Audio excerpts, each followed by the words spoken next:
Hello everyone. About 70% of the friends who watch my videos are not subscribed, and I would be very happy if you did. I know many of you use these videos to fall asleep, so before you drift off, I'd love it if you could leave a comment letting me know where you're listening from around the world. Story 1. The first call came just after midnight. My phone vibrated on my nightstand, jolting me awake. I answered groggily, but there was only silence on the other end. Thinking it was a wrong number, I hung up and went back to sleep. The calls continued over the next few nights, always at odd hours. Each time I answered, there was nothing but silence.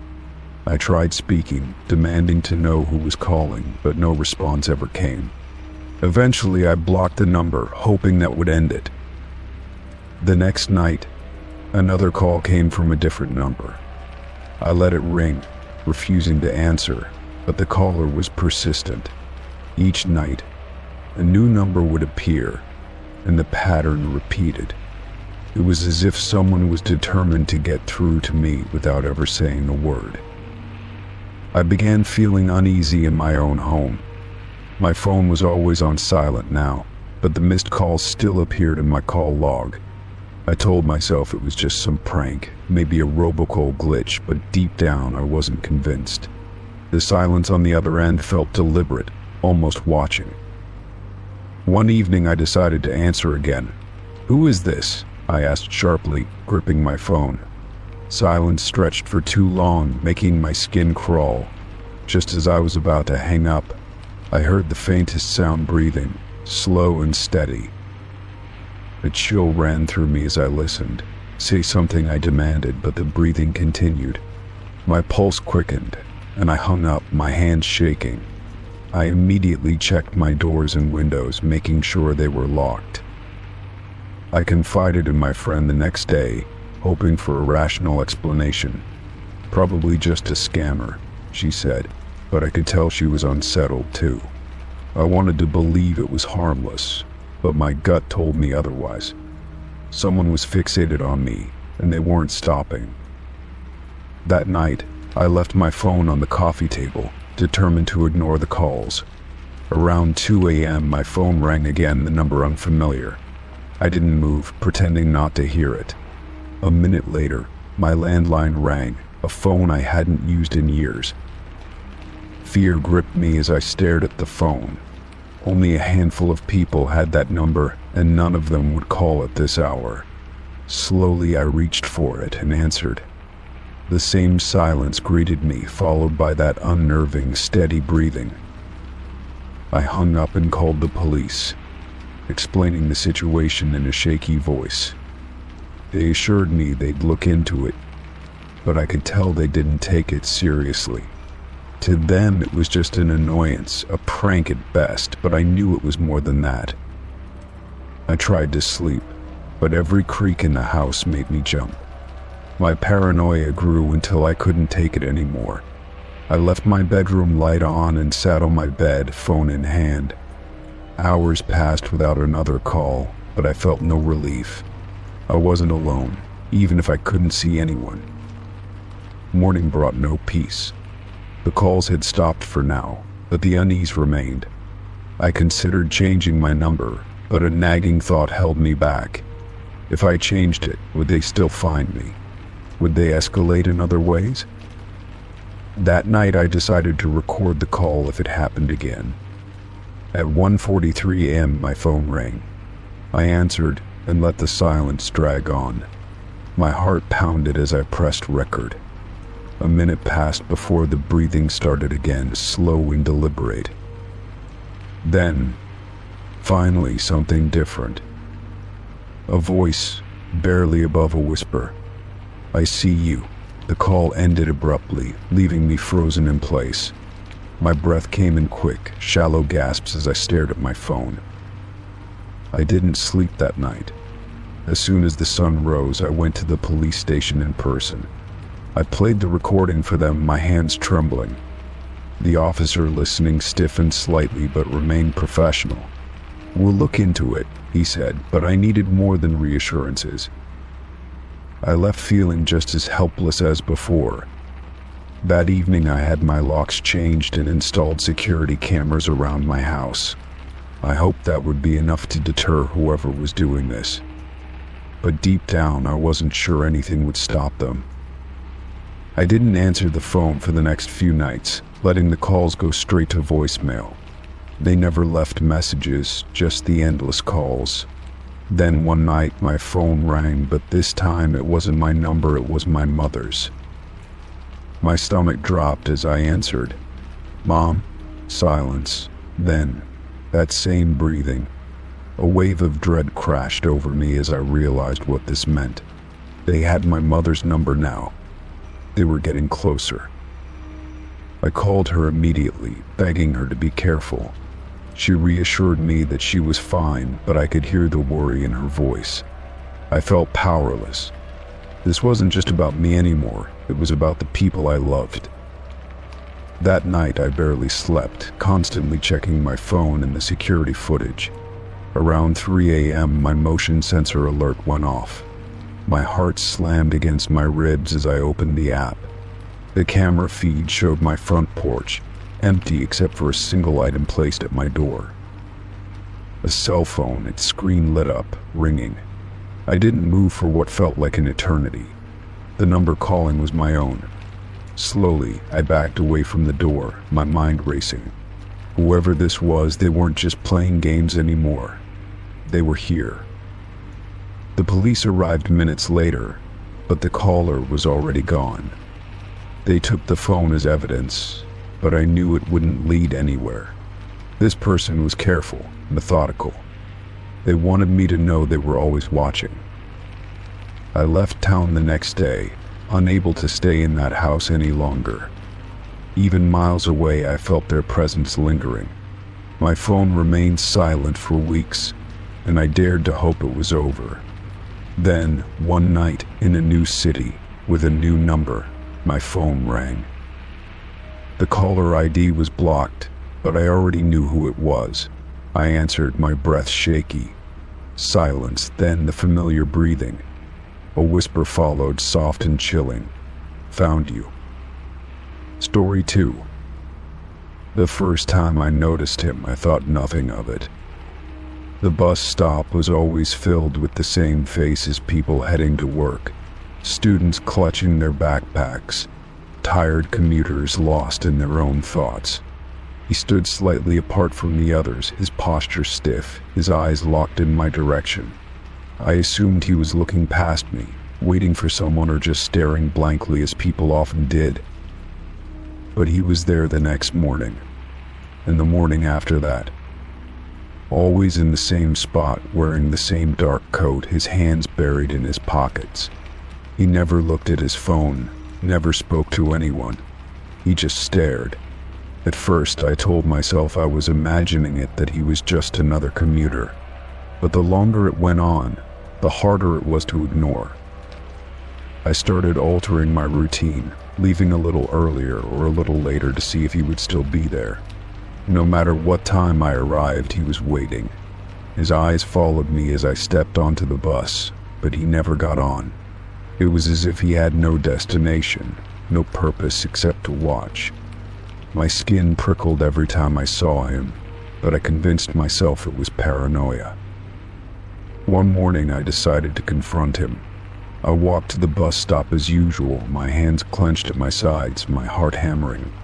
But when I arrived, he was gone. Relief flooded through me, mixed with a strange sense of unease.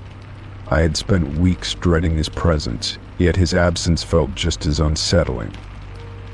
Then I saw the note. It was a small, folded piece of paper wedged between the metal bench and the glass wall of the shelter. My name wasn't on it, but I knew it was for me. With trembling fingers, I unfolded it, my stomach twisting as I read the words written in uneven, jagged handwriting. "I know your route. Route." My breath hitched, and I looked around, half expecting to see him watching from the shadows. The street was empty except for a few early commuters, none of them paying me any attention. I scanned the sidewalks, the alleyways, the windows of the buildings nearby, but he was nowhere in sight. The only thing left of him was the note clenched in my shaking hands. I didn't take the bus that day. Instead, I walked to the next stop, glancing over my shoulder every few steps. My heart pounded with every passing stranger, every car that slowed near me. By the time I arrived at work, my nerves were frayed, my mind racing with possibilities. That night, I double-checked my apartment door, making sure it was locked. I pulled the curtains shut and left the lights on, listening for any sound outside my window. Sleep didn't come easily, and when it did, my dreams were filled with faceless figures standing just beyond my reach. The next morning, I debated skipping the bus stop altogether. A part of me needed to know if he was there, if this was some twisted joke or something more. My stomach churned as I approached the stop, my eyes scanning the area before I even reached it. He wasn't there. I let out a slow breath, my fingers tightening around the strap of my bag. The bus arrived, and I stepped on, forcing myself to relax as I found a seat near the window. The city blurred past, normal and indifferent, and for a moment, I almost convinced myself that it was over. Then, at the next stop, a man in a dark coat boarded the bus. I froze, my hands gripping my knees. It wasn't him, but he was similar, too similar. My pulse quickened as I watched him take a seat a few rows ahead, facing forward, unmoving. I couldn't see his face clearly, but something about the way he sat, the way his head tilted slightly as if listening, sent a shiver down my spine.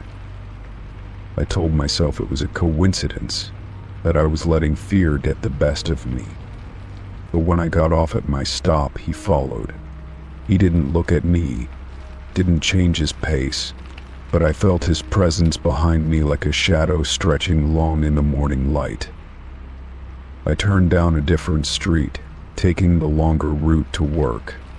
My pulse pounded in my ears as I quickened my pace, my breath coming in short, shallow gasps. I forced myself not to run, not to panic, but when I glanced over my shoulder, he was still there. I ducked into a small coffee shop, my heart racing as I moved to the counter, pretending to browse the menu. Through the reflection in the glass display case, I saw him stop outside. He stood at the corner, just far enough away to blend in, just close enough to watch. I stayed in the shop longer than necessary, my fingers wrapped tightly around a coffee cup I didn't even want. When I finally stepped outside, he was gone. The street felt too quiet, too empty, but I forced myself to keep moving. At work, I told myself I was safe. The office was filled with people, bright with the artificial glow of computer screens and overhead lights. But the note was still in my pocket, its message pressing against my skin like a warning. That night, I took a different route home. I doubled back, crossed streets randomly, checked behind me at every corner. I saw no one, but the feeling of being watched never faded.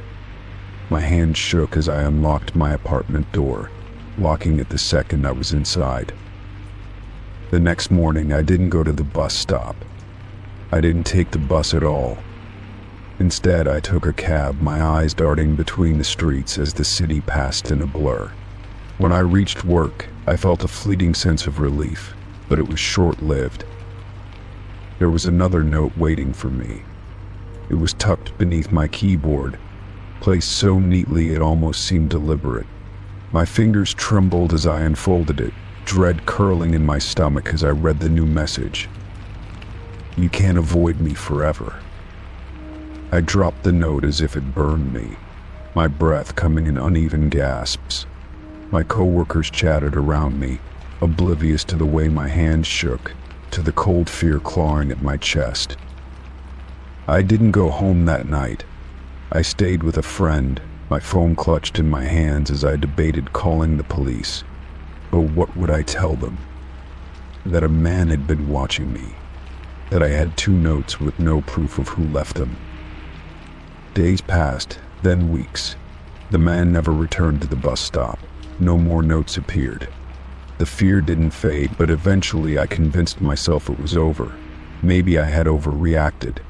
Maybe it had been a cruel prank. Then, one night, I woke up to a soft rustling sound outside my bedroom window. My body went rigid, my heart slamming against my ribs. Slowly, I turned my head toward the darkened glass. A piece of paper was pressed against it from the outside, the words scrawled in that same jagged handwriting. I still know your route. It's Story 3. The hallway in my building was familiar, a path I had walked countless times, but today something was different. A door stood at the end of the hall, one I had never noticed before. It was unmarked, blending into the wall, as if it had always been there. I stared at it, trying to remember if I had simply overlooked it in the past, but I knew this building well, and I had never seen a door in that spot before. Curiosity gnawed at me as I approached, my footsteps echoing in the empty hallway. The door was old, its surface scratched and worn, but the handle gleamed as if it had been polished recently. I reached out and grasped the handle, expecting it to be locked. Instead, the moment my fingers brushed against the metal, I heard a soft click. The lock disengaged on its own, the mechanism shifting without resistance. My breath hitched as the door creaked open, revealing a dark, empty space beyond. A musty scent wafted out, the air thick with dust and something else, something faintly metallic. I hesitated, glancing back down the hall to see if anyone else was around. The building was silent. Swallowing my unease, I stepped inside, my hand trailing along the rough wooden frame as I crossed the threshold. The room beyond was nothing like the rest of the building. The walls were lined with wooden paneling, aged and splintered, as if this space had been untouched for decades. A single light bulb hung from the ceiling, flickering weakly. The floor was covered in a layer of dust, but there were footprints leading deeper inside footprints that were not mine. I followed them cautiously, my pulse quickening with each step. At the far end of the room stood an old desk, its surface cluttered with yellowed papers. A chair was pulled back slightly, as if someone had just been sitting there. The air felt thick, charged with something unseen. I picked up one of the papers, my fingers leaving clean streaks in the dust.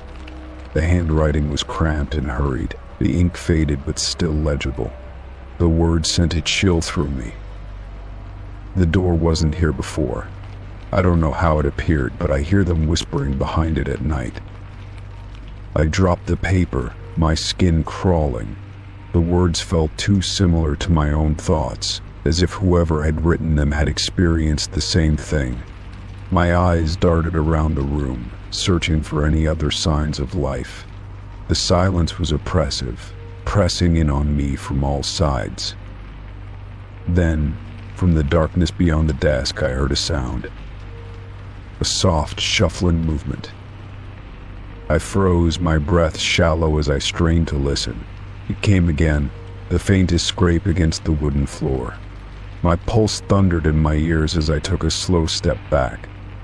The air felt colder, heavier. Something was here with me. I turned toward the door, my mind screaming at me to leave. But as I reached for the handle, a sharp whisper cut through the silence.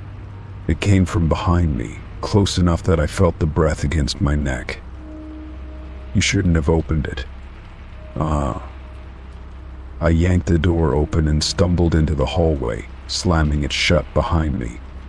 My chest heaved as I pressed my back against the wood, my heart hammering. The hallway was as it had been before, silent, still. I turned to look at the door, half expecting it to be gone, but it remained solid and real. My fingers trembled as I reached for the handle again, testing it. This time it wouldn't budge. The lock was engaged once more, as if it had never opened in the first place. I backed away slowly, my mind struggling to process what had just happened. The hallway was unchanged, the world outside the same as it had been moments ago.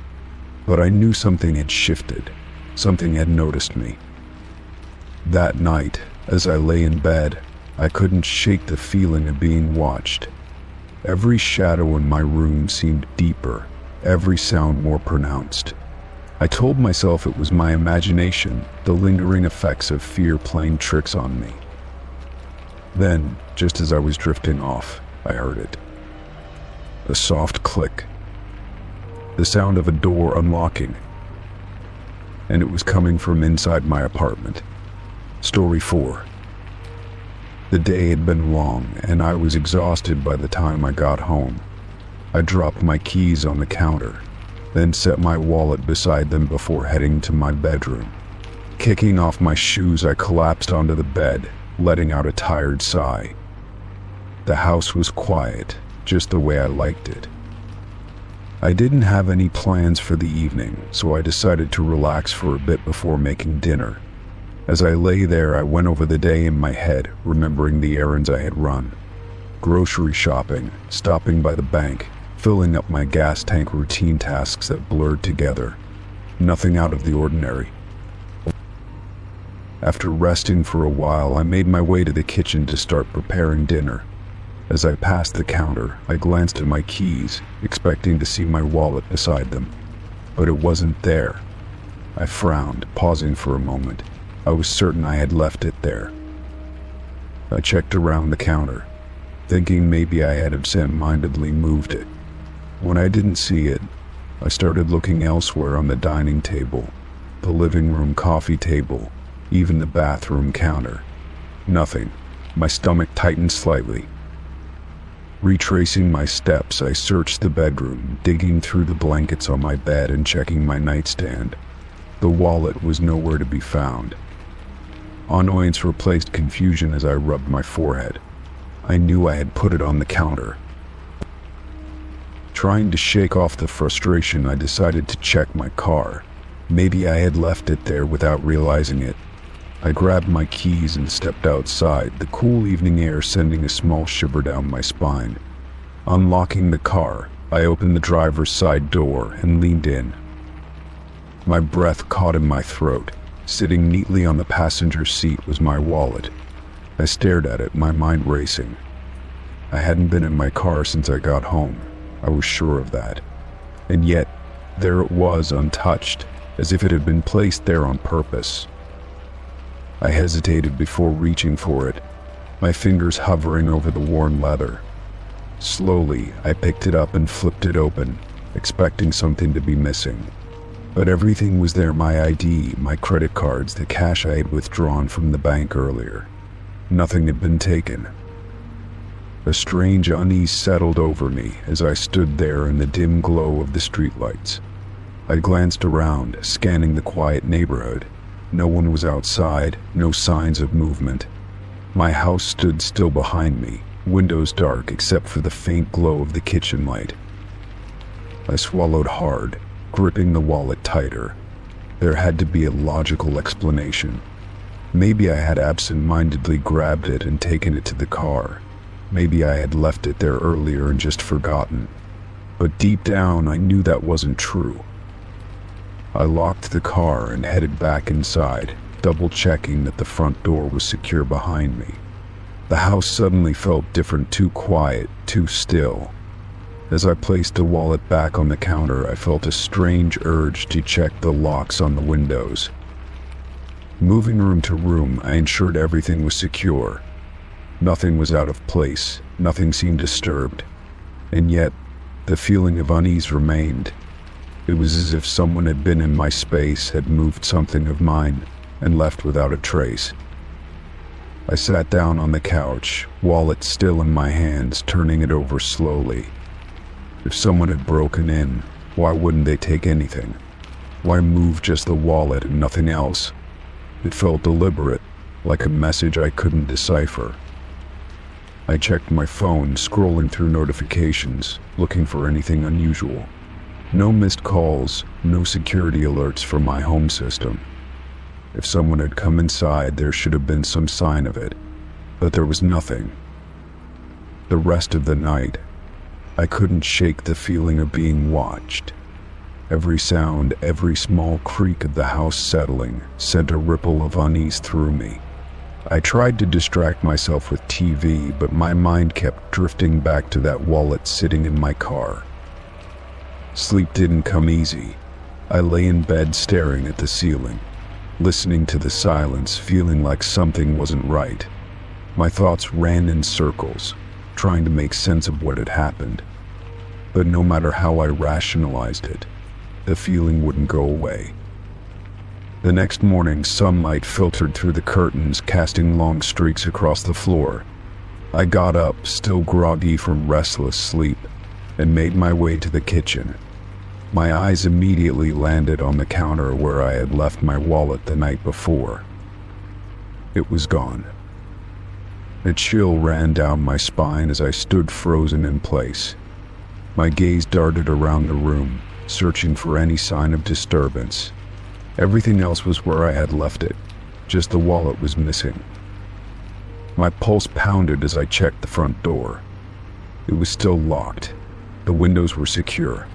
There was no sign of a break-in, and yet my wallet was missing again. Dread pooling in my stomach, I grabbed my keys and rushed outside, my breath shallow. I unlocked the car, yanked open the door, and looked inside. There it was, sitting in the exact same spot on the passenger seat. My hands shook as I picked it up, flipping it open with stiff fingers. Everything was still inside. Nothing had been touched. It was as if someone wanted me to know they had been there. I swallowed hard, my heart hammering in my chest.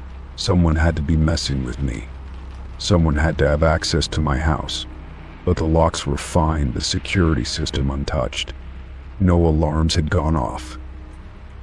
The realization settled over me like a weight. Whoever or whatever had moved my wallet wasn't trying to steal. They were trying to get my attention. I didn't know what scared me more, the fact that they had access to my home, or the fact that they wanted me to know it. Story 5. I was sitting in my living room, absent-mindedly scrolling through my phone, when I heard it. My name spoken clearly from the other room. It wasn't loud, but it carried through the quiet house, distinct and unmistakable. I looked up, expecting to see someone standing in the doorway, but I was alone. A chill crept down my spine as I set my phone aside. The voice had come from the kitchen, or at least, that's what it sounded like. I stood up slowly, listening for any further sounds, but the house remained silent. I hesitated for a moment before taking a cautious step forward. "Hello?" I called out, my voice barely above a whisper. I didn't know why I was whispering. Maybe because deep down I knew I wouldn't get an answer. My footsteps were slow and deliberate as I moved toward the kitchen, my pulse quickening with each step. I reached the doorway and flicked on the light. The kitchen was empty. Everything was exactly as I had left it, the chair pushed under the table, the coffee cup still sitting in the sink. There was nowhere for anyone to hide.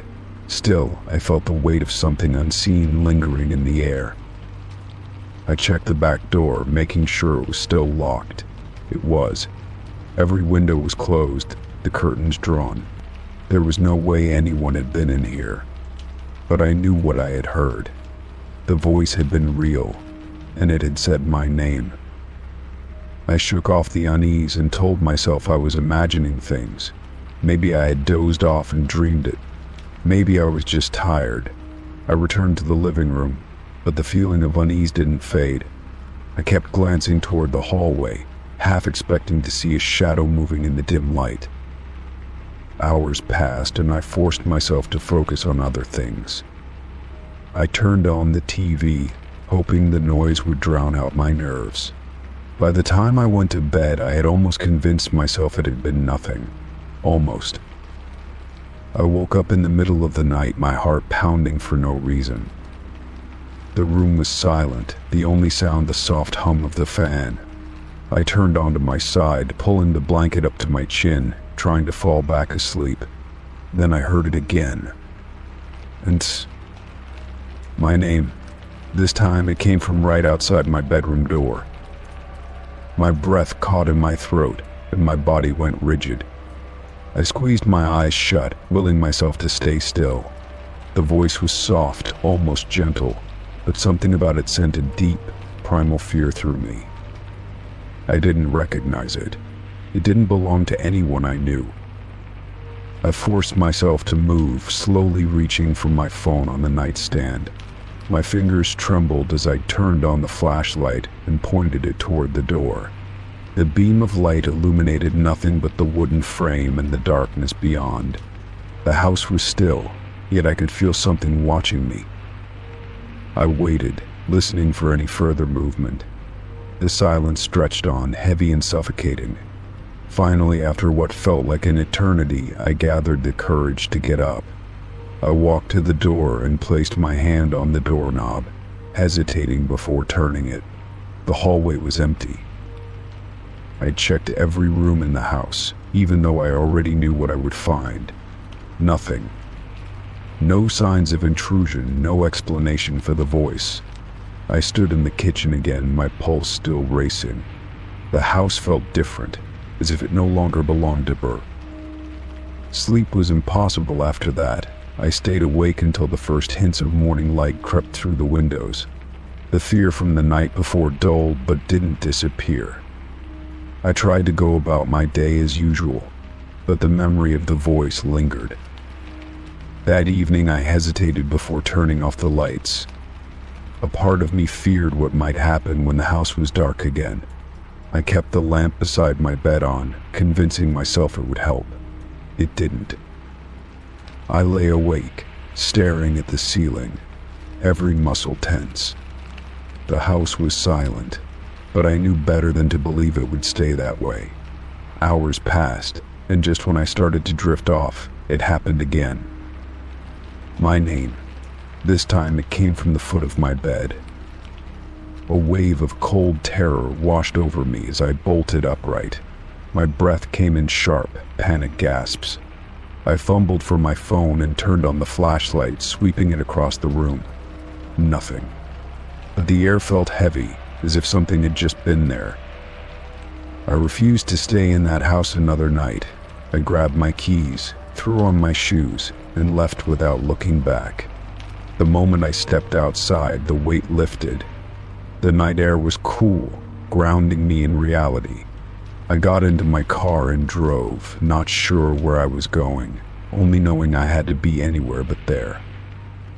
I stayed at a friend's house for the next few nights, too ashamed to tell them the real reason why. I made up an excuse about needing a break, about my house feeling too empty. But even away from home, I couldn't shake the feeling that something was watching me. On the third night, I decided to go back, if only to prove to myself that I had imagined it. The house was just a house, I told myself. There was nothing waiting for me inside. I stepped through the front door and exhaled, trying to calm my nerves.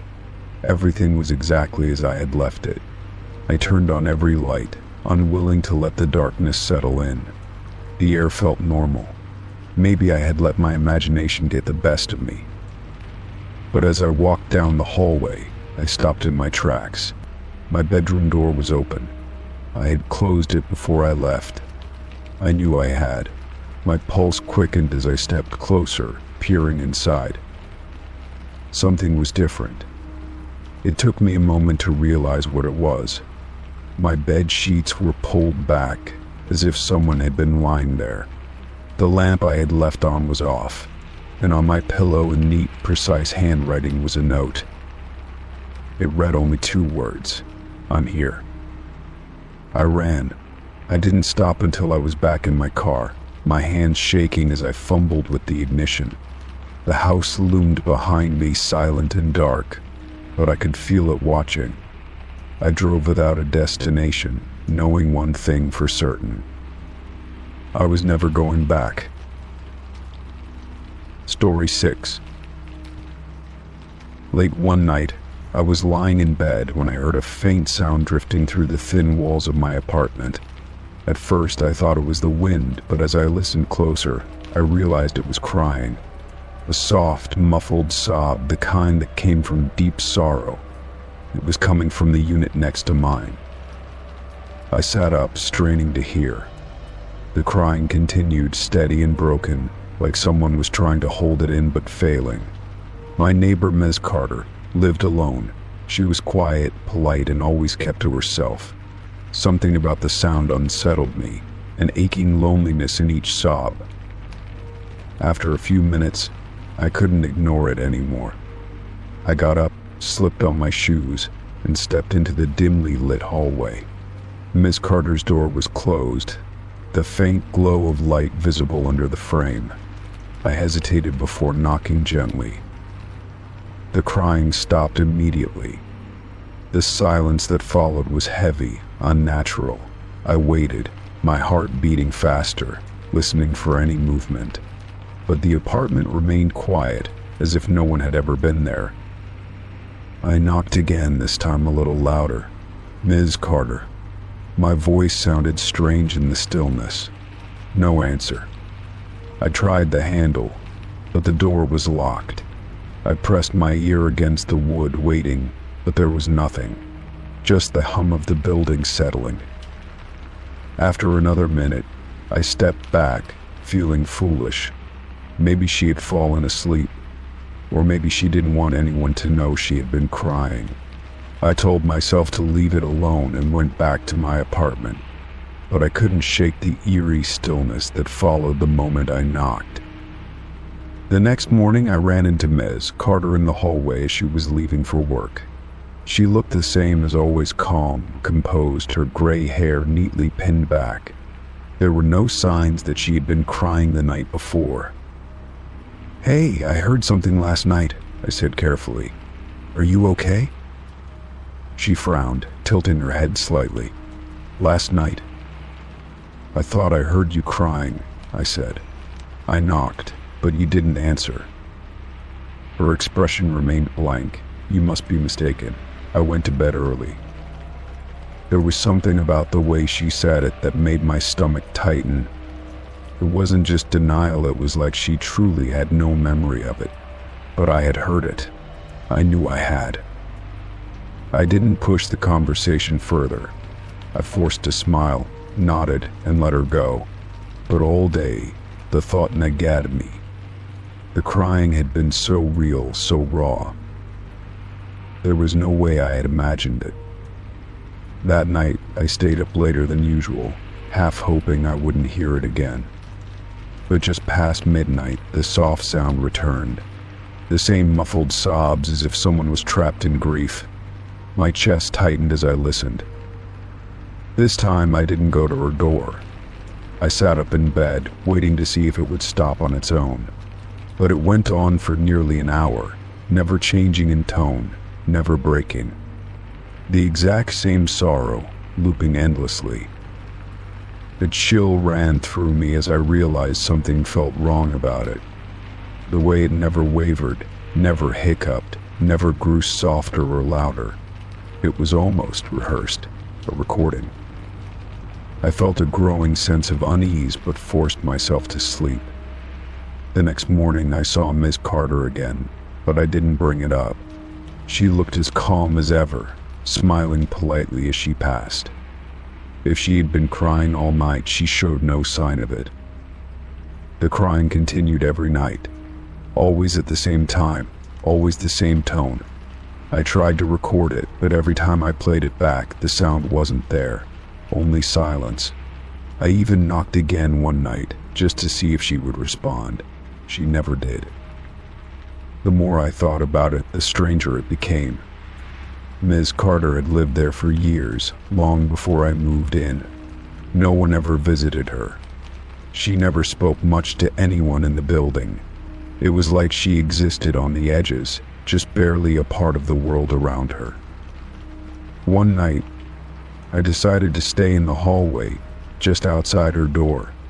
I waited for the crying to begin, wanting to hear it from the other side of the wall. When it started, I pressed my hand against the door, feeling the vibrations of the sound. It was coming from inside, but somehow it didn't feel alive. The sound played on, never changing. I knocked, my heartbeat thudding in my ears. "Ms. Carter?" I called. The crying stopped instantly. The silence that followed was suffocating. I stood there, waiting, but there was no movement, no sound of footsteps, nothing. Just a void of sound where the sobbing had been. I backed away, my skin crawling. I returned to my apartment, locking the door behind me. That was the last time I tried to confront it. A week later, Ms. Carter moved out. There was no warning, no announcement.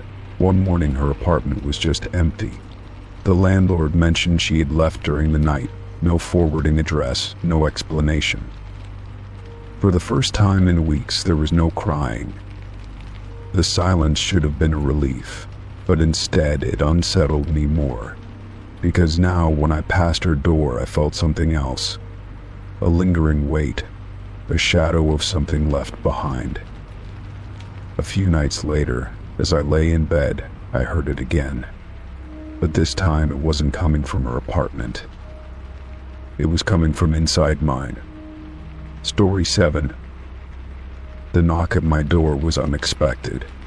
I hadn't ordered anything, but when I opened it, a delivery man stood there, holding a medium-sized box. He looked down at his clipboard, then up at me. "Package for A. Daniel Whitmore," he said. I frowned, glancing at the shipping label. The address was mine, but I didn't know anyone by that name. "I think you have the wrong place," I said, shaking my head. The delivery man double-checked the label, then shrugged. "It's the right address," he said, handing me the box. I hesitated before taking it, my fingers brushing against the worn cardboard. "Are you sure this isn't a mistake?" I asked. The delivery man had already turned away, heading back to his truck. "It's yours now," he called over his shoulder. Closing the door, I placed the package on the kitchen table.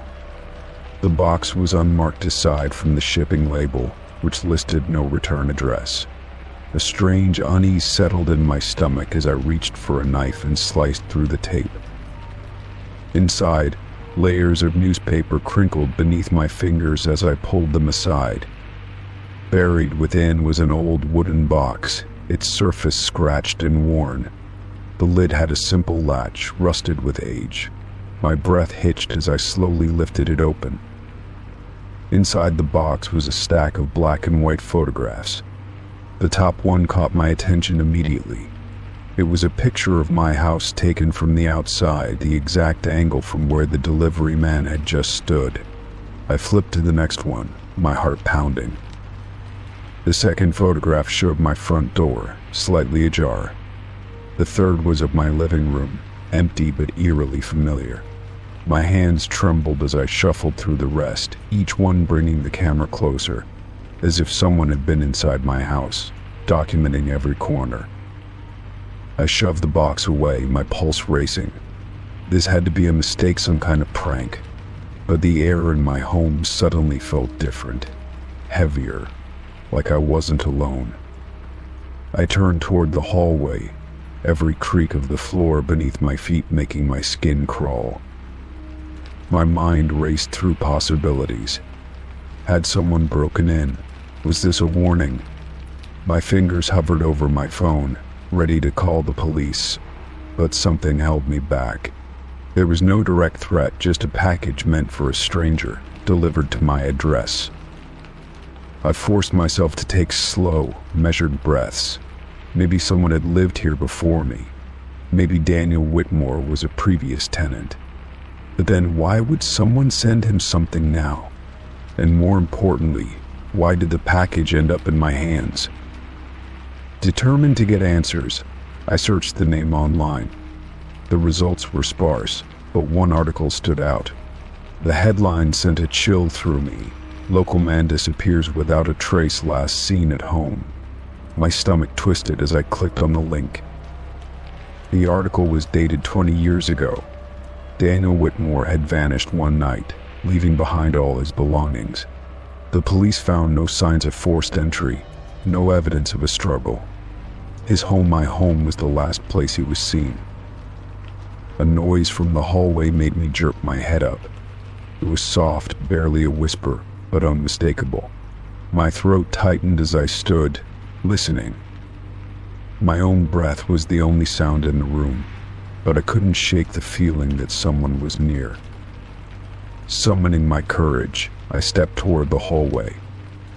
The air was colder here, and the shadows seemed deeper. I checked each room carefully, my pulse hammering with every empty space I found. Nothing was out of place.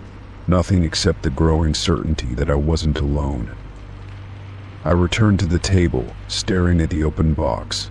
There was one last photograph at the bottom. My hand shook as I lifted it. It was a close-up of a face. Pale, hollow eyes stared back at me, the features distorted as if the picture had been taken in a hurry. The hair on the back of my neck rose. The face was unfamiliar, yet something about it felt wrong. My grip tightened on the photo as a sudden knock rattled the door. The sound was sharp, urgent. My legs felt heavy as I moved toward it. Peering through the peephole, I saw nothing but darkness. Another knock came, louder this time. My fingers hesitated on the doorknob, dread settling deep in my chest. I took a breath and opened the door. The hallway outside was empty. No delivery man, no visitor, just the quiet hum of the night. I stepped outside, glancing around, but there was no sign of anyone. Shutting the door behind me, I locked it, my hands clammy. I turned back toward the table, but my steps faltered. The box was gone. My heart lurched as I spun in circles, scanning the room. The table was empty, the photographs nowhere to be seen. I rushed to check every corner, every surface, but the package had vanished without a trace. A cold sweat broke out along my spine as I staggered backward. None of this made sense. Then, from the corner of my eye, I caught movement. A reflection in the window, someone standing just behind me. I spun around, but the room was empty. My breath came in sharp gasps as I stared at my own reflection, searching for something, anything that would explain what was happening. But all I saw was my own pale face, wide-eyed with fear, and just beyond me, in the glass's faint distortion, a second shadow lingered. Story 8. Late one evening, as I was getting ready for bed, my phone buzzed with a new voicemail notification. I hadn't heard it ring, and there was no missed call on my screen. Curious, I pressed play and held the phone to my ear. A chill ran down my spine as I heard my name being repeated in a slow, monotonous voice. It wasn't spoken with any emotion, just a flat, eerie repetition of my name over and over again. The voicemail lasted nearly a minute before it abruptly cut off. My hands trembled slightly as I checked the number, but it was an unknown caller. I hesitated for a moment before deciding to call it back, my heart pounding in my chest. As soon as I dialed, the call went straight to voicemail without even a single ring. The automated message was blank, just silence before the beep. I hung up quickly, feeling uneasy but convincing myself it was some kind of prank. Still, as I lay in bed that night, the sound of my name echoed in my mind. The next morning I checked my phone again, hoping I had imagined it, but the voicemail was still there. I played it once more, and the same robotic voice repeated my name over and over again. I tried searching the number online, but nothing came up, not even a location. A heavy sense of dread settled over me as I deleted the voicemail, hoping that would be the end of it. Later that evening, as I was making dinner, my phone buzzed again with another voicemail. My stomach twisted as I unlocked my screen and saw it was from the same unknown number. My hands felt clammy as I pressed play, my breath catching in my throat. Once again, my name was repeated in that flat, droning voice. This time, however, the repetition was slower, dragging each syllable out as if savoring it.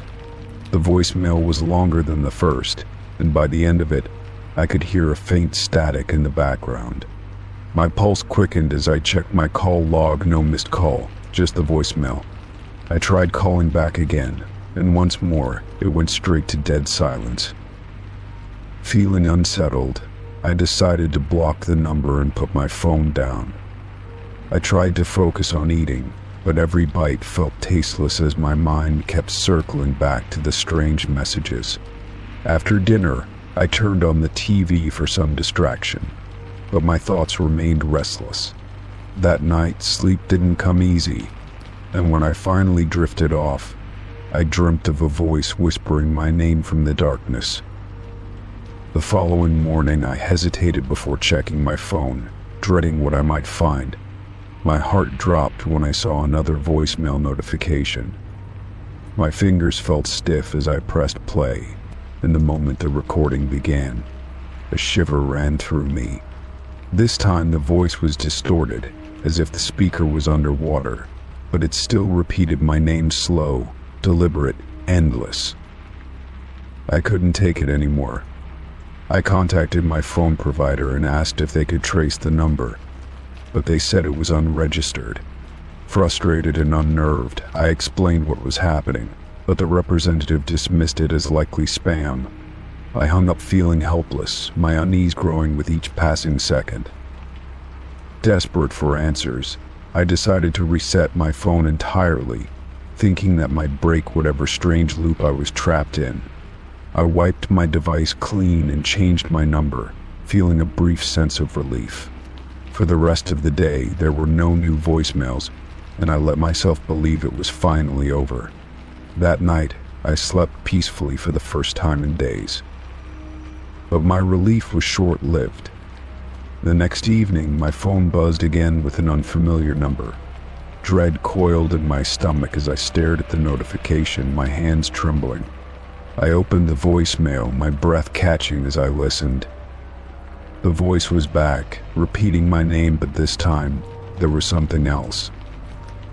A second voice whispered beneath the first, so faint I almost didn't catch it. It wasn't repeating my name, it was saying something else, too garbled to understand. I turned up the volume, straining to make out the words, but the more I listened, the more my skin prickled with unease. There was something deeply wrong about the way it spoke.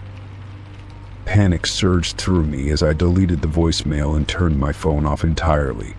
My mind raced with questions. Was someone watching me?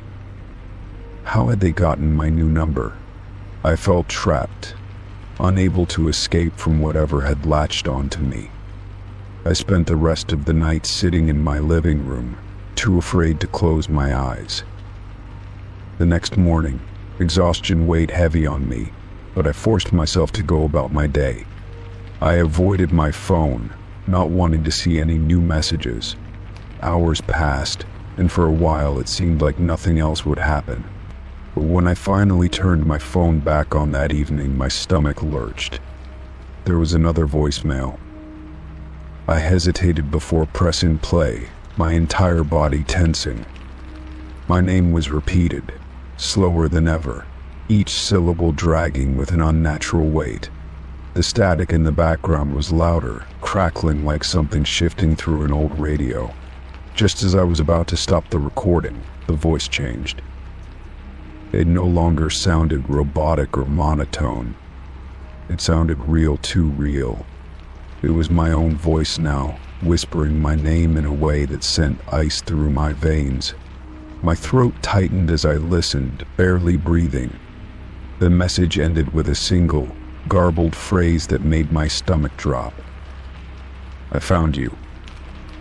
I dropped my phone as if it had burned me, my pulse thundering in my ears.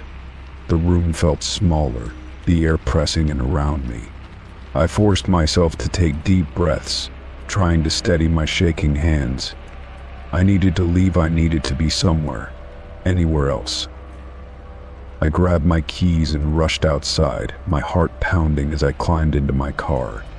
The quiet night felt suffocating, every shadow stretching too long, too deep. I drove aimlessly, needing to put distance between me and whatever was happening. But no matter how far I went, the unease clung to me like a second skin. Eventually, I pulled into a gas station, needing a moment to collect myself. My hands were still trembling as I checked my phone again. No new messages. A part of me wanted to throw the device away entirely, but I knew it wouldn't matter. This thing, whatever it was, had already reached me. I stayed there for a while, watching people come and go, grounding myself in the presence of others. But the fear never fully faded. I knew, deep down, that this wasn't over. And as I finally headed home, a single thought echoed in my mind. It would call again. Story 9. I stepped onto my porch and pulled open my mailbox. Among the usual bills and advertisements, there was a single white envelope with my name on it. The handwriting was unfamiliar, neat but urgent, as if written in a rush. I hesitated before opening it, my fingers trembling slightly. Inside, the letter was almost entirely blank. Only one word stood out in bold, black ink: run. My pulse quickened as I stared at the stark warning, the ink slightly smudged as if written with a shaking hand. I glanced around my quiet street, but nothing seemed out of place. I stepped back inside, shutting the door firmly behind me.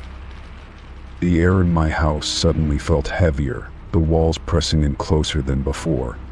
I placed the letter on the kitchen counter, trying to shake off the creeping unease settling in my chest. My mind raced through possibilities. Was this a prank, a mistake, or something more sinister? I picked up my phone, debating whether to call someone, but who would I even reach out to? The sound of rustling outside made me freeze. I turned toward the window, peeking through the blinds. A shadow moved near the edge of my lawn, slipping behind a tree just as I focused on it. I swallowed hard, my breath shallow. The streetlight flickered, casting long, shifting shadows along the pavement.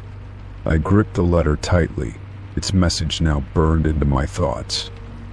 A cold shiver ran down my spine. I decided to check my security camera footage. Sitting at my desk, I rewound the feed to when I was inside. My mailbox had been empty earlier, but then, at some point, the camera glitched for a brief moment. When the footage resumed, the letter was there. No sign of anyone placing it, no movement, no footsteps leading up to it. Just a sudden jump in the timeline, and then it appeared. A tight knot formed in my stomach. I played the footage again, pausing at the exact moment of the glitch. Something was off, but I couldn't pinpoint what. I pressed my palms against the desk, trying to steady my breathing. A knock at the door made me flinch. It was soft but deliberate, each knock evenly spaced. My heart pounded as I crept toward the door, peering through the peephole. The porch was empty. I stood frozen, gripping the doorknob. Another knock came, this time from the back door. My stomach dropped as I realized whoever it was had moved without making a sound. My house was surrounded. I stepped back, my eyes darting to the nearest object I could use as a weapon. A heavy glass vase sat on the coffee table. I grabbed it, my hands clammy against the cool surface, my ears strained to catch any further noises. Silence settled, thick and suffocating. I waited, barely daring to breathe. Minutes passed, stretching endlessly, but no more knocks came. I slowly inched toward the back door, my grip tightening on the vase. Through the glass pane, the backyard looked undisturbed. The wind stirred the leaves, but there was no sign of movement. Still, the uneasy feeling clung to me, refusing to let go. I double-checked all the locks before returning to the letter. My fingers traced over the single word again. It felt less like a warning now and more like an order, a demand. My instinct screamed at me to listen. Ignoring my fear, I grabbed my keys and packed a small bag.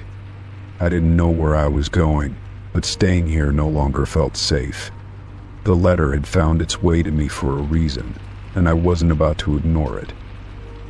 As I locked the front door behind me, a feeling of finality settled in. I glanced at my mailbox one last time, half expecting another message to be waiting.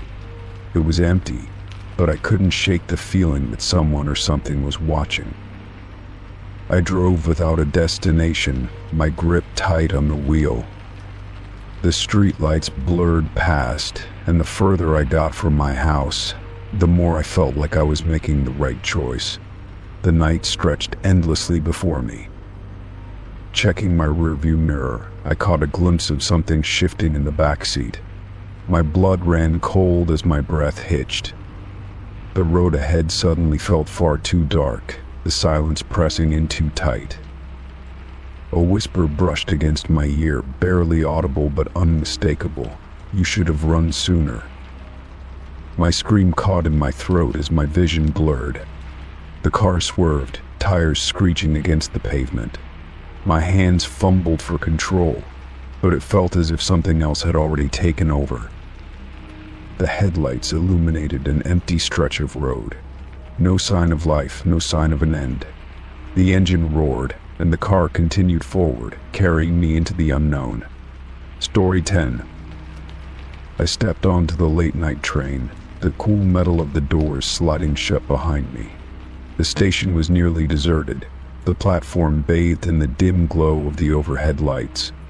I glanced around as I made my way down the empty car, wondering why there wasn't a single soul in sight. The quiet was unsettling, even though I had grown used to late-night commutes. The sound of my footsteps echoed, amplifying the silence that seemed to fill every corner of the train. I settled into a seat near the window, hoping to make the most of the ride. My phone screen lit up with a few notifications, but I barely glanced at them. My mind was preoccupied with the stillness of the train. It was too quiet, even for a late-night trip. The hum of the train's movement should have been comforting, but it only seemed to highlight the eerie emptiness of the car. I glanced up, my eyes catching movement at the far end of the train. A figure stood there, still and motionless, just beyond the dim light that cast shadows across the car. My breath caught in my throat as I stared, trying to make sense of what I was seeing. The figure was tall, its features obscured by the shadows. But what really unnerved me was that it wasn't moving, not even a slight twitch of the body. For a moment I thought I was imagining things, my mind playing tricks on me in the silence. But as I squinted, the figure remained unnervingly still. I couldn't shake the feeling that it was watching me. The hairs on the back of my neck stood up, and a cold shiver ran down my spine. I tried to convince myself that it was just another late-night passenger, but something about the situation felt wrong. The train rattled as it passed through the darkened landscape, but the figure at the end of the car didn't budge. I glanced around again, hoping to see someone else, anyone who could confirm that I wasn't alone in my growing sense of unease. But the car remained as empty as when I first boarded. I began to feel the weight of isolation pressing in on me, the silence thickening. I debated getting up to investigate, but something held me back. There was a gnawing fear in my gut, urging me not to move, not to get closer. It was as though the figure at the end of the train was somehow waiting. Waiting for what, I couldn't say, but the feeling of dread grew heavier with each passing second.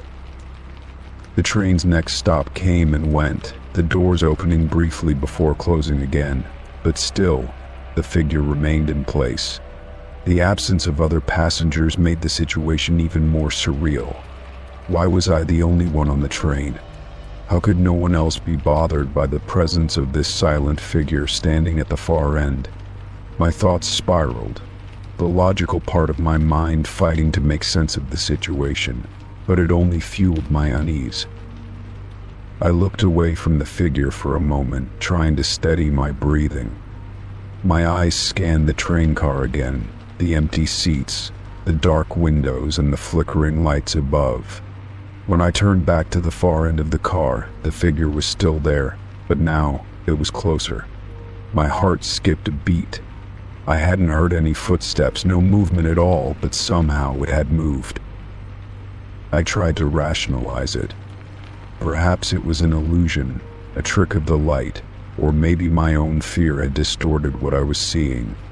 But as I blinked, the figure was unmistakably closer, just a few feet from the door leading to the next car.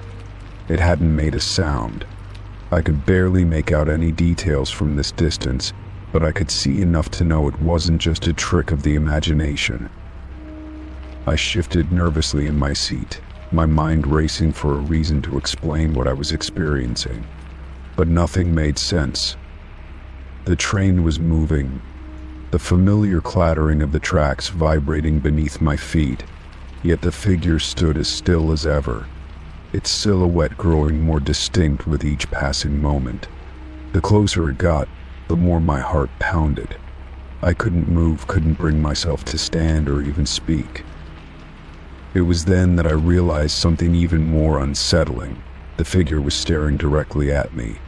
There was no mistaking it now. Despite the distance and the shadows, its eyes seemed to bore into mine. My pulse quickened, and I felt a wave of panic surge through me. I opened my mouth to call out, to ask if anyone else was on the train, but the words stuck in my throat. My voice felt trapped, and I couldn't shake the sensation that something was wrong with this situation. The train sped on, the lights inside flickering intermittently. My mind spun with 1,000 thoughts, none of them making any sense. Was I dreaming? Was this some kind of hallucination brought on by exhaustion? I glanced down at my phone, desperate for some connection to reality. But the screen was blank, and there was no signal. I turned back to face the figure, only to find it even closer now.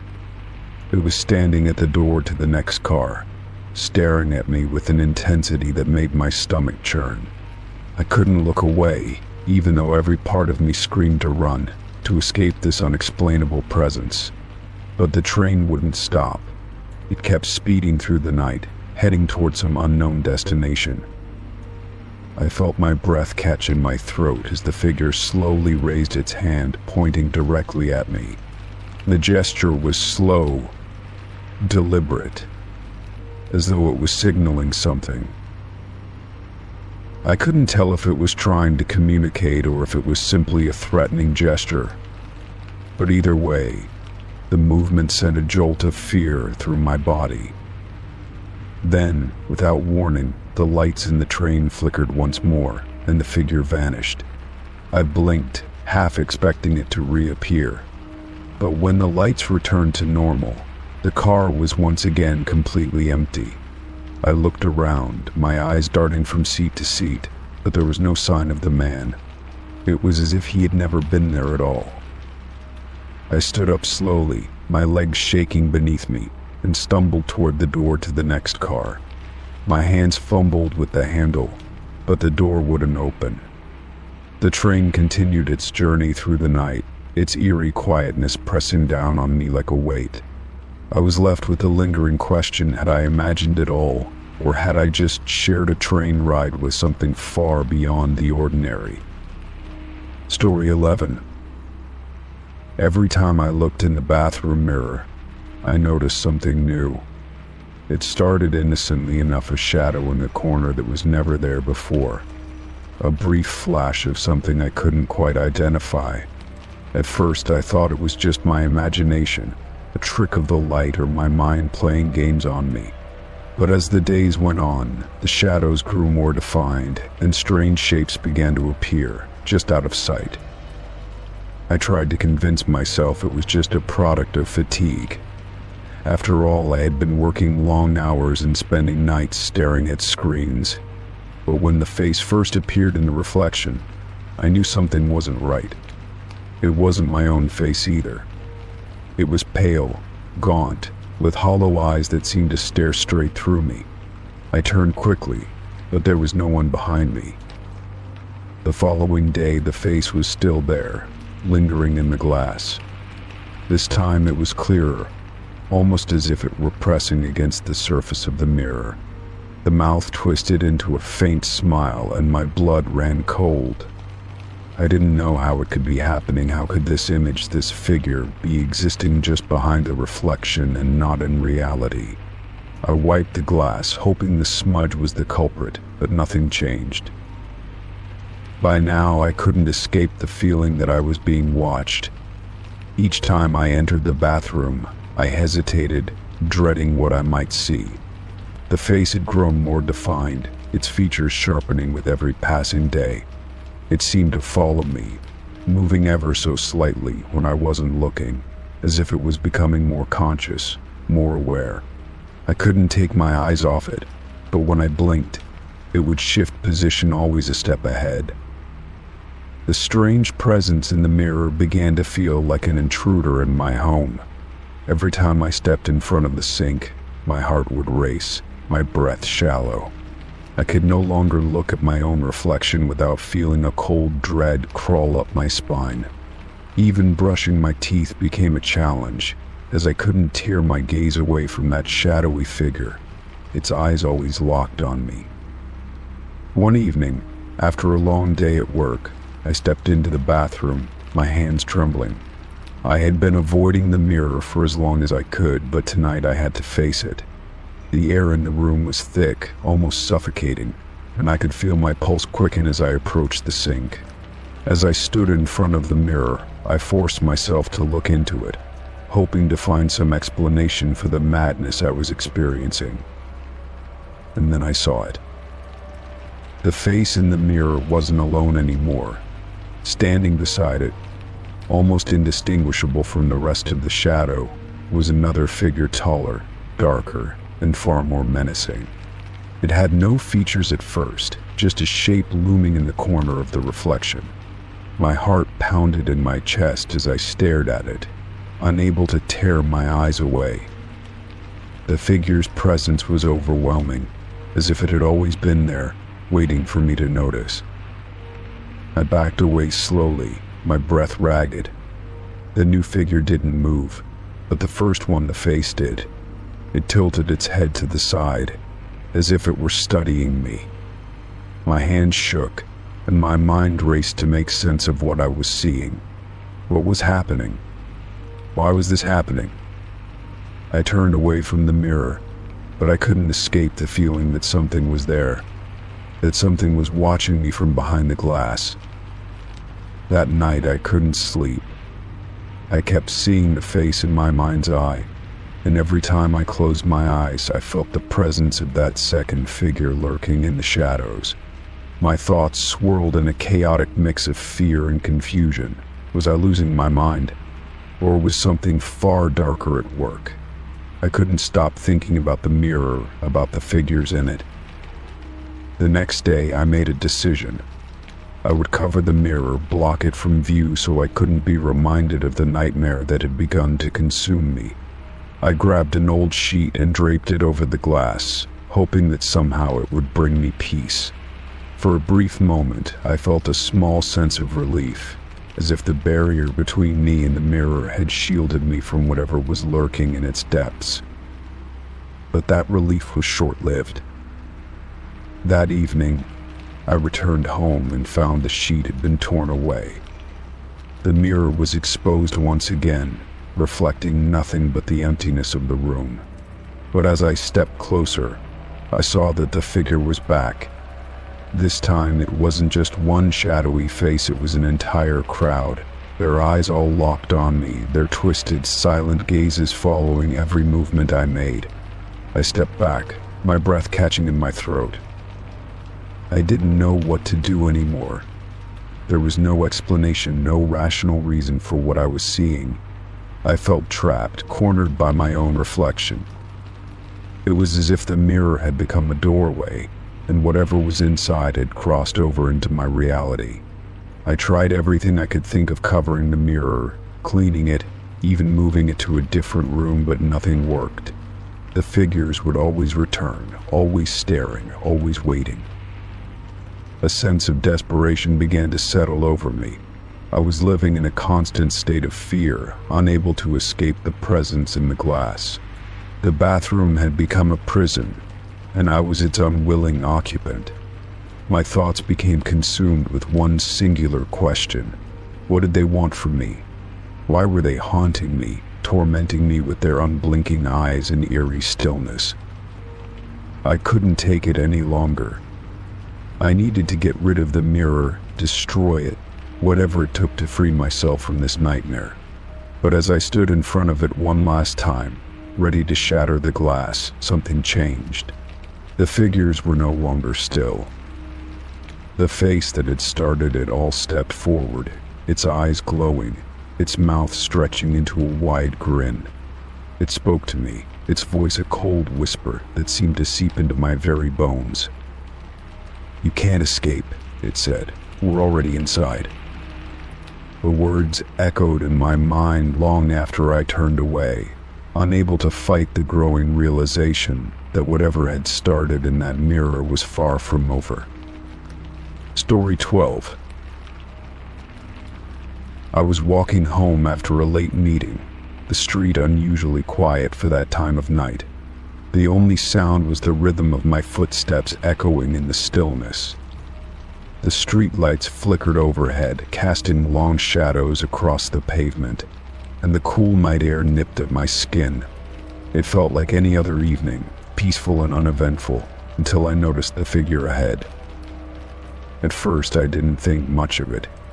It was just another person walking down the street like me. The figure was dressed in dark clothing, moving at a steady pace, their steps in sync with mine. I didn't see their face, only the back of their silhouette, barely visible under the dim streetlights. But there was something unsettling about the way they walked. No hurry, no hesitation, just a steady, methodical stride. I quickened my pace, eager to get home. The figure didn't seem to notice, never turning around or acknowledging my presence. As I closed the distance between us, I tried to shake off the growing unease creeping up my spine. Maybe it was just my imagination, I thought. I had been working late, after all, and exhaustion was starting to set in. But no matter how fast I walked, I couldn't seem to catch up. The figure stayed just ahead, their pace unchanging. I picked up my speed, walking faster, almost to a jog, but the distance between us remained constant. My breath came quicker now, my heart starting to pound. This was ridiculous. It was just some person out for a walk, I told myself. I had nothing to worry about. But something felt off. The closer I got, the more I noticed how eerily still the figure was. They didn't glance over their shoulder, didn't show any sign of awareness of my presence. It was as if they were walking for the sake of walking, with no destination in mind and no reason to turn around. I began to wonder if they were even aware of me at all. I slowed down, thinking maybe I had misjudged the distance. I wasn't running now, just walking quickly, but still the figure stayed ahead. I stopped completely, my breath fogging in the air, and watched them for a moment. Nothing. No change. No sign of movement from the figure other than their steady steps. A wave of discomfort washed over me. Something about the situation didn't make sense. If they were walking at the same pace as me, I should have passed them by now. But I hadn't. It was like they were waiting for something. I glanced around, but there was no one else on the street, no other signs of life. I was completely alone. The silence between us was thick now, pressing in on me.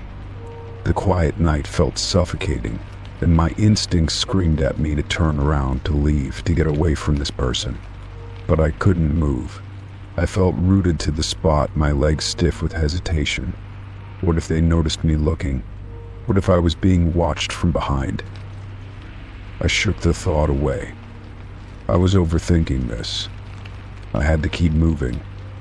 I turned back toward the figure and began walking again. determined to leave the strange encounter behind.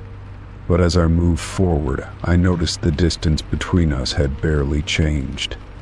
The figure was still there, just ahead, as though they had been expecting me to catch up. At this point, I felt like I was in some kind of twisted game.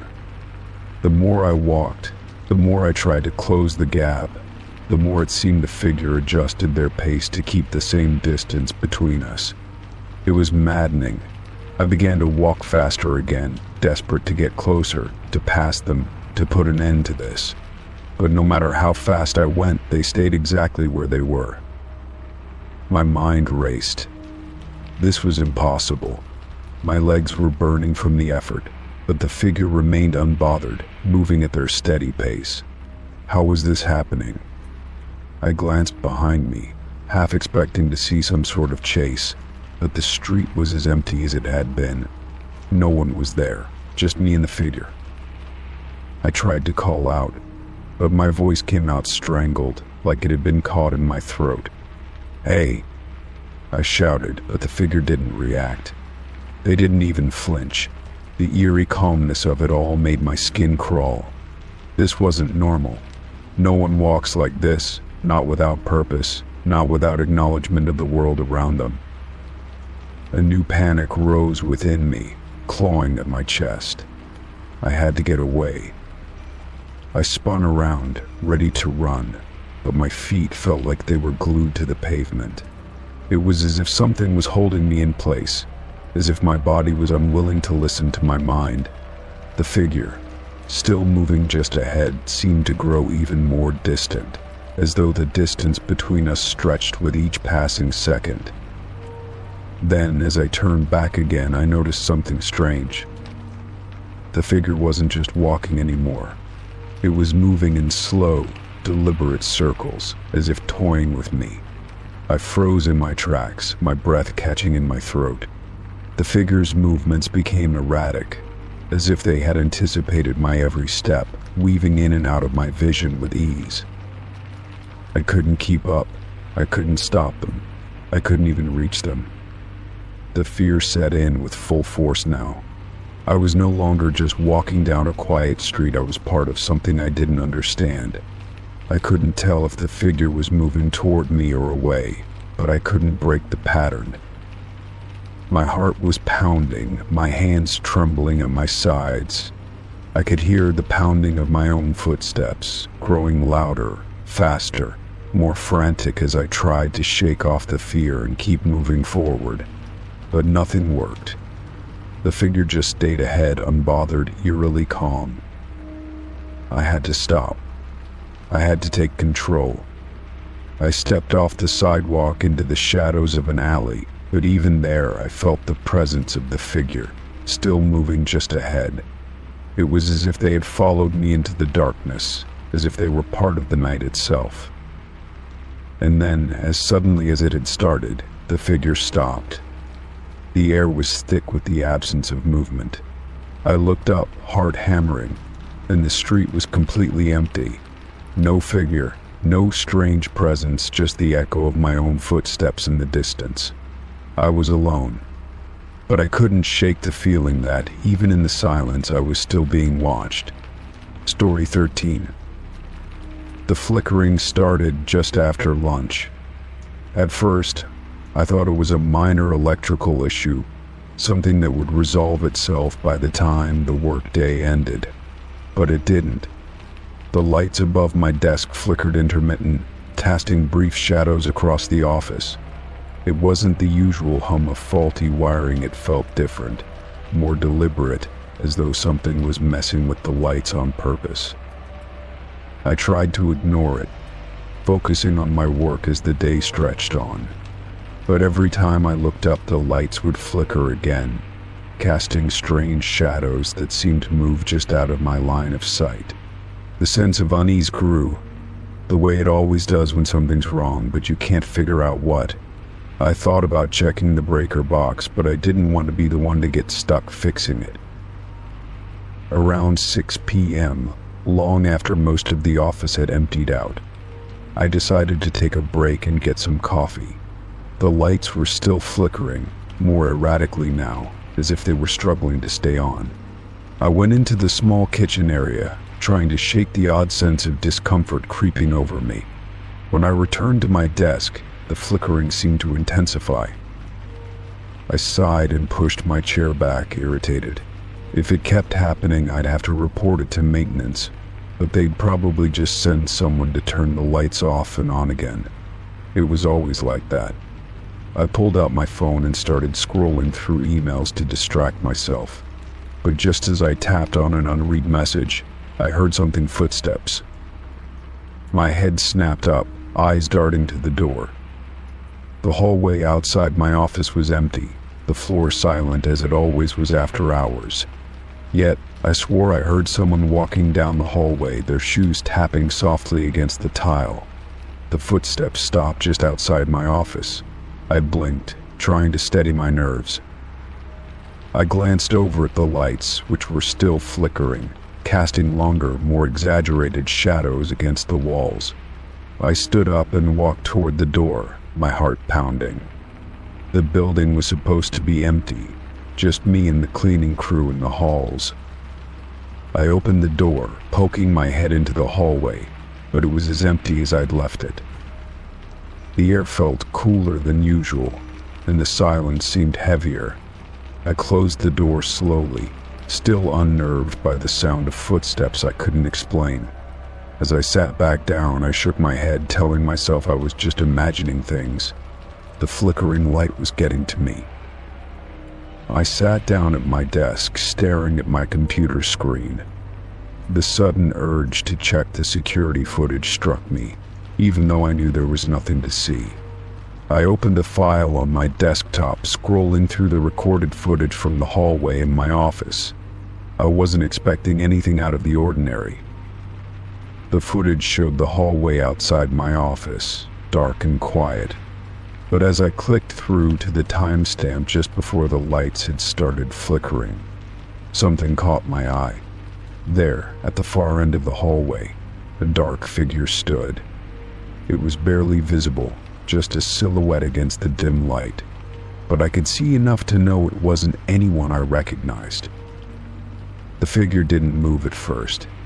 It just stood there, in the shadowed corner of the hallway, watching. I felt a chill creep down my spine. I paused the footage and replayed it, watching closely as the figure remained still, unmoving, almost as if it were waiting for something. The lights flickered again in the video, just like they had in real life. I felt a knot tighten in my stomach. Who was that? Why hadn't I seen anyone walk by my office? The security footage showed no one else in the building. The figure should have been impossible to miss, yet I hadn't seen it when I was walking in the hall just moments ago. I ran the footage again, slowing it down. The figure was now closer, standing directly outside my office door. My pulse quickened as I realized something was terribly wrong. The person or whatever it was hadn't made a sound. The footsteps I'd heard earlier, the ones I assumed were just in my head, seemed to match up with the figure's movement in the footage. The figure's features remained blurred, as if the camera couldn't capture them properly. It was almost as if it was being deliberately hidden from the view of the lens. I leaned closer to the screen, squinting, when the lights in the video flickered once more, and when they came back on, the figure was gone. I froze, staring at the empty hallway on the screen. My hand hovered over the mouse, trying to steady my breath. The feeling of dread in my chest intensified. It wasn't just the lights or the figure in the footage. It was something else, something that made my skin crawl. I was being watched. I glanced nervously at the door again. The hallway outside was still empty, and the footsteps were gone. But I couldn't shake the feeling that something was waiting for me just out of sight. I closed the security footage, feeling a wave of nausea wash over me. Maybe it was just a glitch, a trick of the light, I told myself. But deep down, I knew it wasn't. My phone buzzed on the desk, making me jump.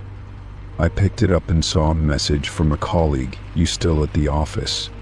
I hesitated for a moment before responding. "Yeah, just finishing up some work." "Why?" "Check the hallway cameras. I'm not sure what's going on, but it's happening again." I blinked at the message, my blood running cold. I opened the security footage again, scrolling back to the earlier timestamps.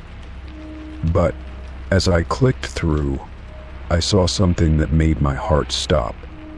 The figure from the video, the one I had thought was a trick of the light, was there again, standing in the hallway. And this time it was closer. It was almost as if the figure was moving toward my office, inch by inch, every time the lights flickered. Story 14. I woke up one morning to the usual flood of notifications on my phone, but one message caught my eye. It was from a local dental office, confirming my appointment for the following day. The message was clear. "Your appointment is confirmed for tomorrow at 3 p.m. See you then." I blinked at the screen, confused. I hadn't scheduled any dentist appointment recently, or ever, for that matter. At first, I brushed it off as some sort of mistake, maybe a typo or an automatic reminder sent to the wrong number. But as I thought about it more, a sense of unease settled over me. Why would they send a confirmation for an appointment I didn't remember making? I glanced at my calendar, but there was nothing listed for the date. I checked my past messages for any mention of the office, but I found nothing. The more I thought about it, the more unsettling it became. My hands felt cold as I dialed the number from the text. The phone rang several times before a cheerful receptionist answered, her voice bright and professional. "Good morning. How can I assist you today?" she asked. I hesitated before speaking, trying to mask the confusion in my voice. "I received a text confirming an appointment for tomorrow at 3 p.m., but I don't remember scheduling it," I said. "Could you help me look into this?" The receptionist's tone remained upbeat as she checked her system. "Let me pull up your information," she said. I waited in silence, my mind racing. Maybe it was a mistake, or perhaps they had mixed up my name with someone else's.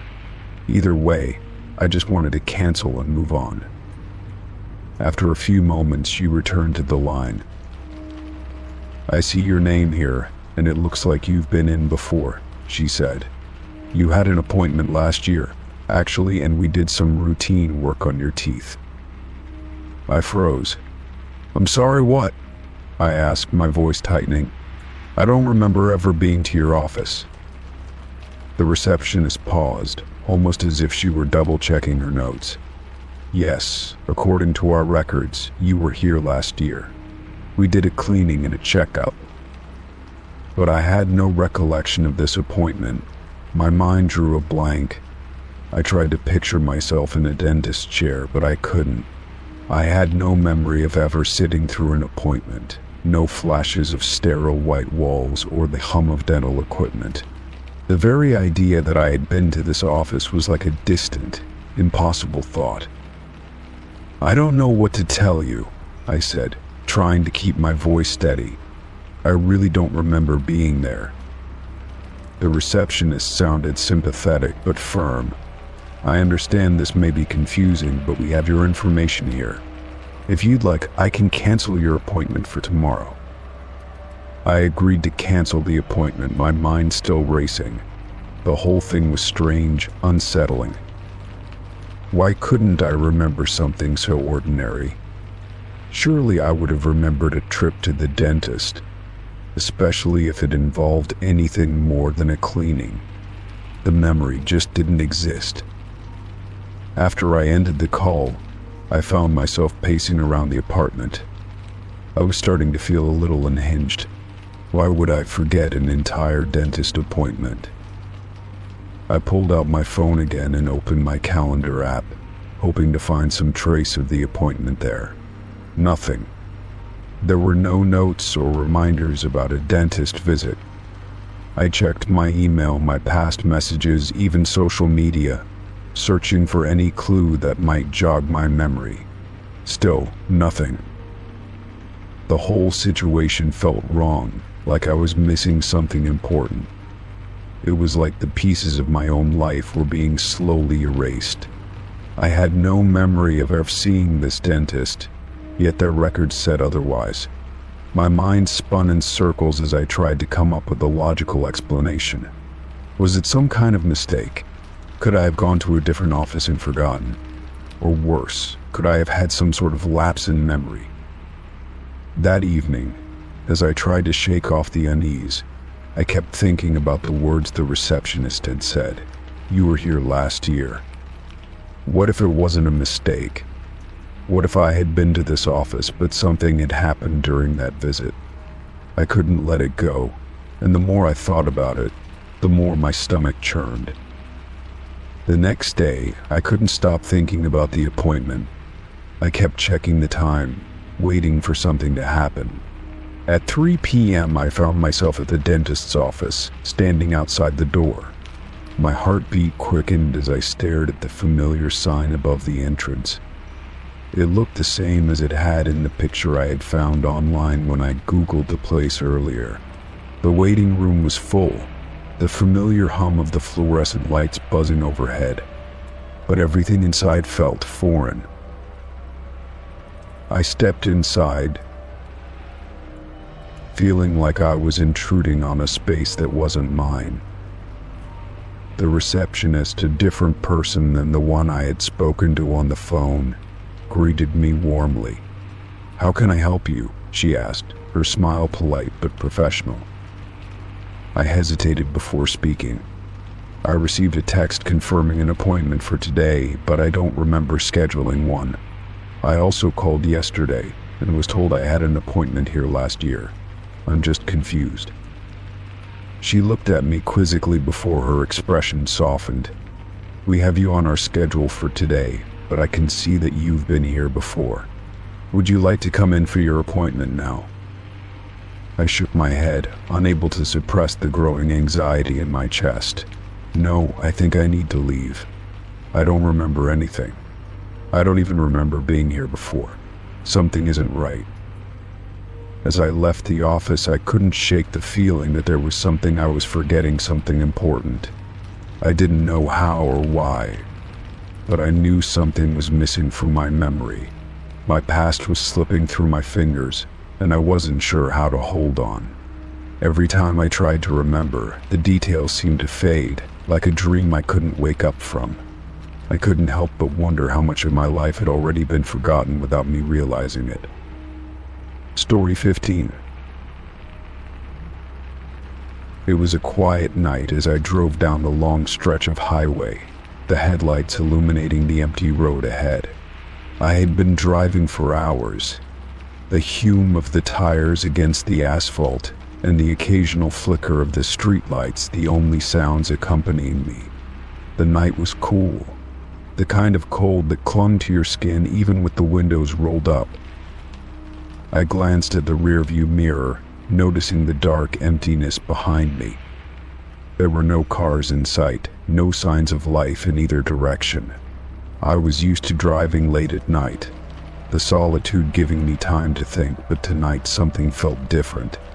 It wasn't the road or the darkness, but the air inside the car thick, almost as if someone else was there with me. I shook off the feeling and tried to focus on the road. But as I glanced to the right, a chill crawled up my spine. The passenger seat was visibly indented, as though someone was sitting there. I had been driving alone, and the seat had been empty when I started. My heart skipped a beat as I turned my head quickly, expecting to see someone in the seat beside me. But when I looked, the seat was empty. There was nothing there. The indentation in the seat was still there, though. It was as if someone had been sitting there moments ago, their weight pressing into the cushion. My pulse quickened, and I couldn't shake the feeling of being watched. I quickly turned my eyes back to the road, gripping the steering wheel tightly.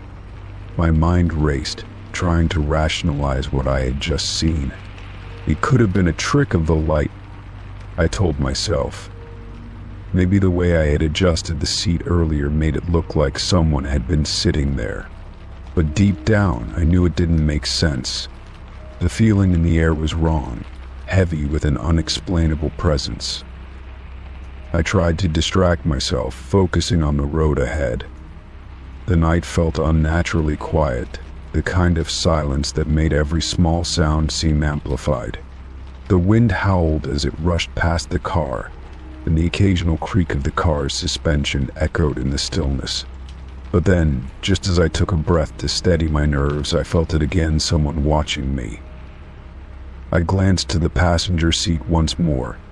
The indentation was still there, but this time it looked deeper, as if the weight of the unseen passenger had grown. I could feel the hairs on the back of my neck stand on end. The air seemed to grow colder, and my hands tightened around the wheel. I wanted to speed up, get away from whatever this was, but something held me back, something that kept me driving straight ahead. In the corner of my eye, I thought I saw a movement, a flicker of something, a shadow perhaps. I turned my head quickly, but again there was nothing. The passenger seat was empty. My heart pounded in my chest as I tried to keep my focus on the road, my grip on the wheel so tight my knuckles were white. The silence pressed down on me, thick and suffocating. And then, in the quiet, I heard a sound, a soft, almost imperceptible noise, like a breath. It came from the passenger seat. My body froze, and my breath caught in my throat. I couldn't bring myself to look, but the sound of breathing was unmistakable. It was steady, deep, like someone was sitting beside me, right there in the car, just out of sight. I turned my head slowly, and my eyes locked onto the seat. The indentation was gone. The seat was perfectly flat, but the air around me felt different, now charged, as if something was right there, waiting for me to acknowledge it. My pulse raced, and my hands were slick with sweat. I swallowed hard, trying to calm myself. This wasn't happening. I was imagining things, I thought. Maybe it was the exhaustion of the long drive, playing tricks on my mind. But as I reached for the radio, hoping the distraction would ground me, the volume on the dial seemed to twist, flickering between static and faint whispers. I turned it off in a hurry, my heart hammering in my chest. Just then I felt the weight of the presence again, but this time it wasn't just on the seat. It was all around me, like the air itself had become thicker, more suffocating. I glanced in the rearview mirror, half expecting to see something in the back seat, but there was nothing. The car seemed to accelerate on its own, the speedometer creeping higher without me pressing harder on the pedal. I tried to slow down, but the car's movements felt out of my control. The weight in the passenger seat grew heavier, as if whatever was sitting there was now pressing its presence on me, its invisible gaze burning through me. Panic began to settle in. I couldn't explain what was happening, but I could feel it, that unshakable certainty that something was very wrong. The road ahead seemed to stretch on forever, and the world outside the car grew darker, the shadows deeper. I couldn't stop looking at the passenger seat, waiting for anything to happen. And then, as suddenly as it had begun, the presence disappeared. The air lightened, the seat returned to normal, and the car's movement became steady again. I glanced over, and for a moment I wondered if it had all been a figment of my imagination. But the memory of the weight, the breathing, the eerie feeling of being watched lingered in my mind. I didn't stop driving until I reached the nearest town. I pulled into the first gas station I could find, my hands shaking as I turned off the engine. The car sat still, quiet now, as if nothing had ever happened. But I knew what I had felt, and no amount of rationalizing could erase it. That night, I never spoke about it to anyone. I didn't even tell anyone where I had been. But every time I drove at night, I couldn't shake the feeling that the presence was still there, just waiting for the right moment to return.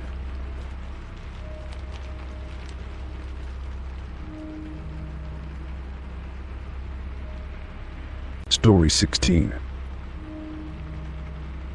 It was a quiet evening, the kind where the world outside seemed to be holding its breath. I was sitting on the couch, scrolling through my phone, when a flicker of movement caught my eye. At first, I thought it was just the shadows playing tricks on me, but then I noticed them, a family of 4 standing across the street, perfectly still. I squinted, trying to make sense of what I was seeing. The family was dressed in old-fashioned clothing, the kind you might see in a photograph from the 1950s.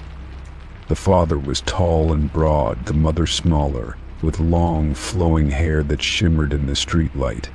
2 children stood beside them, a boy and a girl, their faces pale and expressionless. I leaned closer to the window, my breath fogging up the glass as I stared at them. They were all facing my house, their eyes locked onto me with unnerving intensity. The way they stood, unmoving, made the hairs on the back of my neck stand on end. Time seemed to stretch, and I couldn't look away. An hour passed. Then 2. The family didn't budge. I felt my pulse quicken, a sense of unease creeping over me. What were they doing? Why hadn't they moved? I glanced around my living room, half expecting to see someone else in the reflection of the window, but the room was empty. Just me and them. I checked the clock. 3 hours had gone by, and still they stood there, facing me. The street was deserted. No one else seemed to be aware of the family, as if they were the only ones who could see them. My fingers trembled as I reached for my phone to take a picture, but when I looked back at the window, the family was gone. I froze, staring out into the darkness. Had I imagined it? I rubbed my eyes, looking again, but the street was empty. The family was no longer across from me. My heart raced, confusion and fear mixing in a cocktail that left me dizzy. Maybe I had been staring too long. Maybe it was just a trick of the light. But then I saw something that made my blood run cold. The mother's face appeared, reflected in the glass of the window. Her eyes were wide, her expression vacant. I snapped back, my breath catching in my throat. She wasn't there, she couldn't be. I moved away from the window, trying to shake the feeling that something was wrong. My legs were shaky as I turned the lights on, hoping the brightness would chase away the lingering fear. I sat on the couch, clutching my phone tightly, my eyes darting to the window every few seconds. I couldn't stop glancing at the spot where the family had stood. It wasn't until later that night, as I was preparing for bed, that I noticed something strange. A faint tapping sound, like the soft knock of fingers on glass, came from the window. My heart skipped a beat. I slowly turned toward the sound, but nothing was there. I checked the locks on the windows and doors, just to be sure, but everything was secure. The tapping persisted, just a light, rhythmic sound, almost like a heartbeat. I couldn't bring myself to look at the window again, terrified of what I might see. The longer the tapping went on, the more frantic it became. The noise echoed through the house, making my skin crawl. Eventually it stopped. The silence in the house was suffocating, but I didn't feel relieved. The absence of sound left a heavy weight in the air. I sat on the edge of my bed, trying to calm my breathing.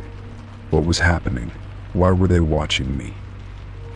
I didn't sleep that night. I kept the lights on in every room, checking the windows every few minutes, but I saw nothing. The tapping never returned, but the feeling of being watched never left. Every time I looked out, I expected to see the family standing there again, staring at me with those blank, lifeless eyes. The next morning I tried to shake off the unease. Maybe I had imagined the whole thing. Maybe it was just my mind playing tricks on me after a long day. I went about my usual routine, but something inside me nagged, urging me to take one more look outside. I went to the window and peered out across the street. To my horror, the family was there again, standing in the exact same spot as before. It was as if no time had passed. They were still as statues, their faces pale and vacant, staring at me with that unsettling intensity. I couldn't take it anymore. I grabbed my coat and rushed out the door, my heart pounding in my chest. I needed to confront them, to figure out what was going on. The street was empty, eerily quiet as I crossed to the other side. When I reached the spot where the family had stood, there was nothing. No traces of their presence, no footprints in the snow, nothing but empty pavement. I stood there for a moment, trying to process what had just happened.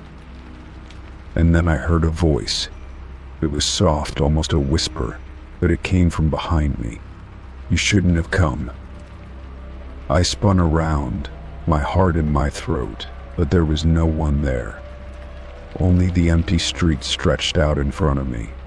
The voice echoed in my mind, repeating the words over and over. "You shouldn't have come." I turned and ran back to my house, slamming the door behind me. I locked it and leaned against it, my chest heaving.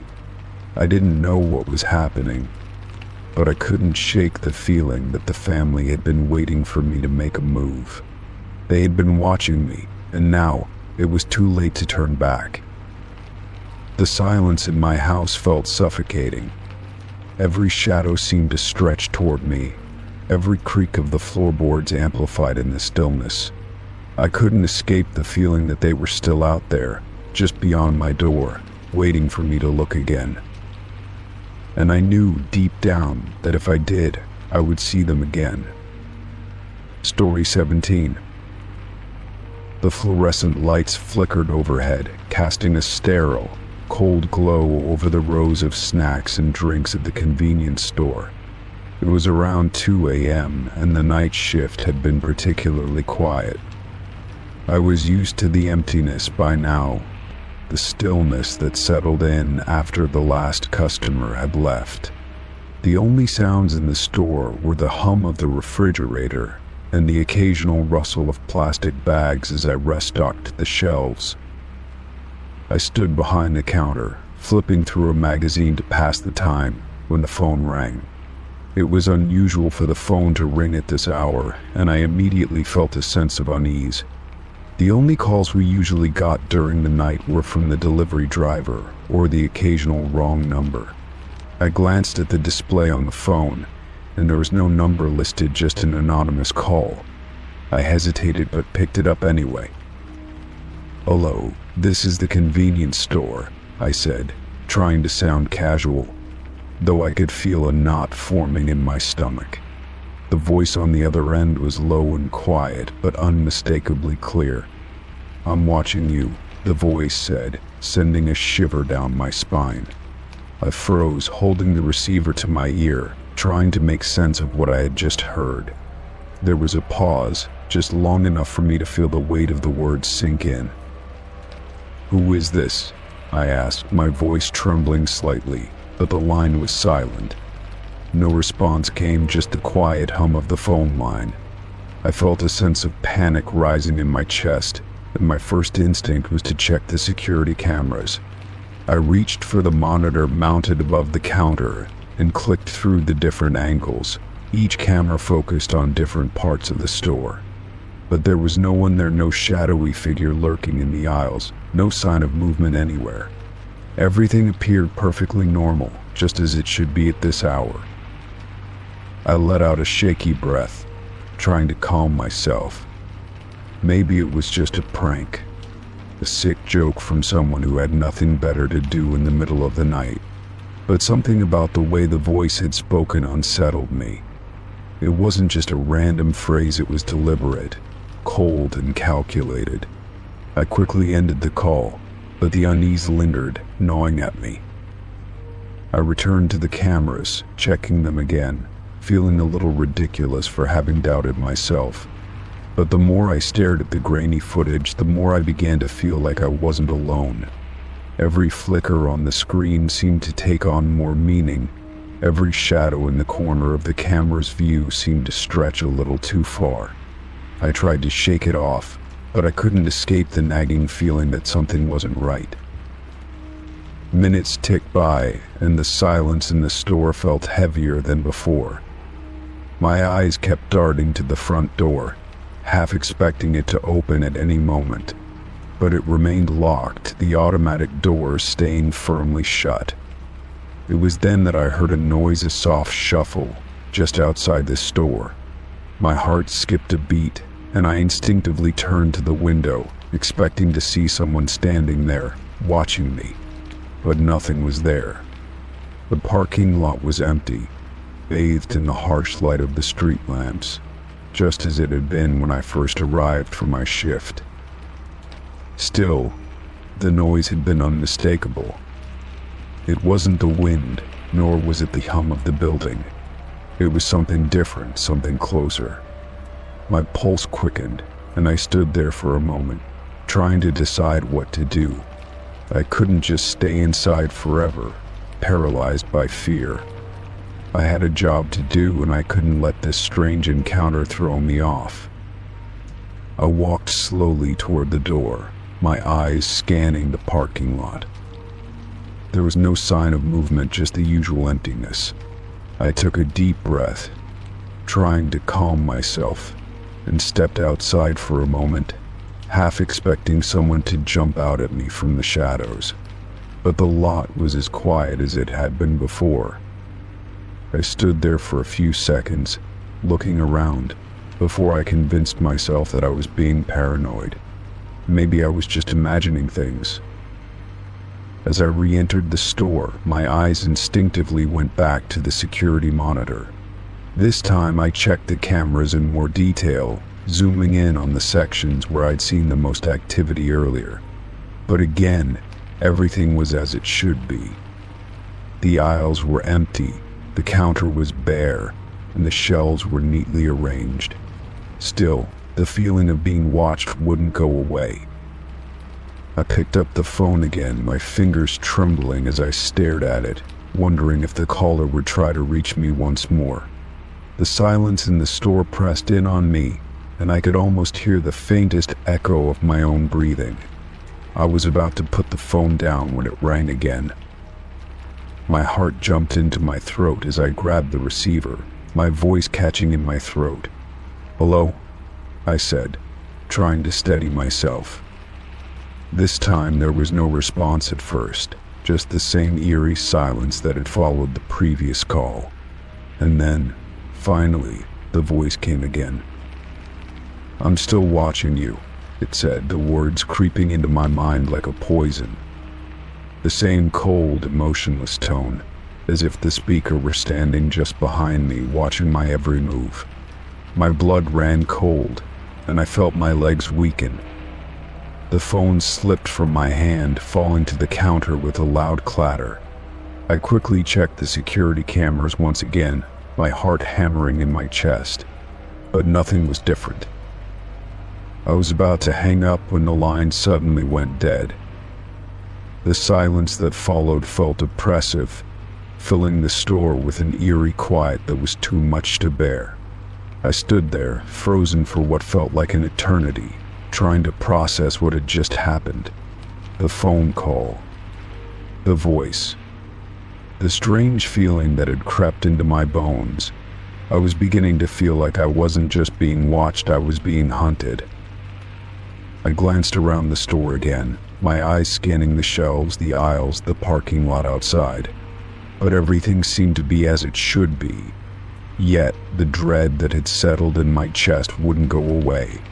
The call had left a mark on me, something I couldn't shake, no matter how hard I tried.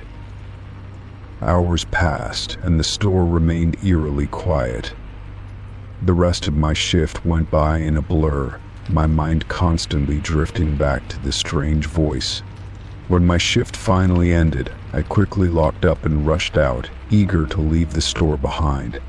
But as I drove home, the words "I'm watching you" echoed in my mind, and I couldn't help but feel that the night wasn't over yet. Story 18. I was driving down a deserted stretch of highway when my car sputtered and came to a stop. The engine died, leaving me in complete silence, surrounded by nothing but trees and darkened road. I quickly turned the key again, but nothing happened. Panic set in as I realized I was miles away from the nearest town, with no one in sight to help. I grabbed my phone and tried dialing 911, but the screen froze halfway through the call. My thumb hovered over the screen, pressing the dial button again and again, but it remained unresponsive. I felt a tight knot in my chest, realizing that without my phone I was truly stranded. Just as I was about to give up and try to flag down any passing cars, the screen blinked back to life. I breathed a sigh of relief, but that relief quickly turned into confusion. A text message appeared on the screen, but it wasn't from anyone I recognized. The message simply said, "Don't bother." My heart skipped a beat. The phone wasn't just malfunctioning, it was mocking me. I tried to swipe away the message, but it wouldn't go away. The text remained on the screen, its ominous words staring back at me. I tried to turn the phone off, but the power button wouldn't respond. I pressed harder, but the screen stayed lit, showing only that chilling message. My mind raced, searching for any explanation. Was this some kind of glitch, or something worse? As the minutes ticked by, I felt a growing unease.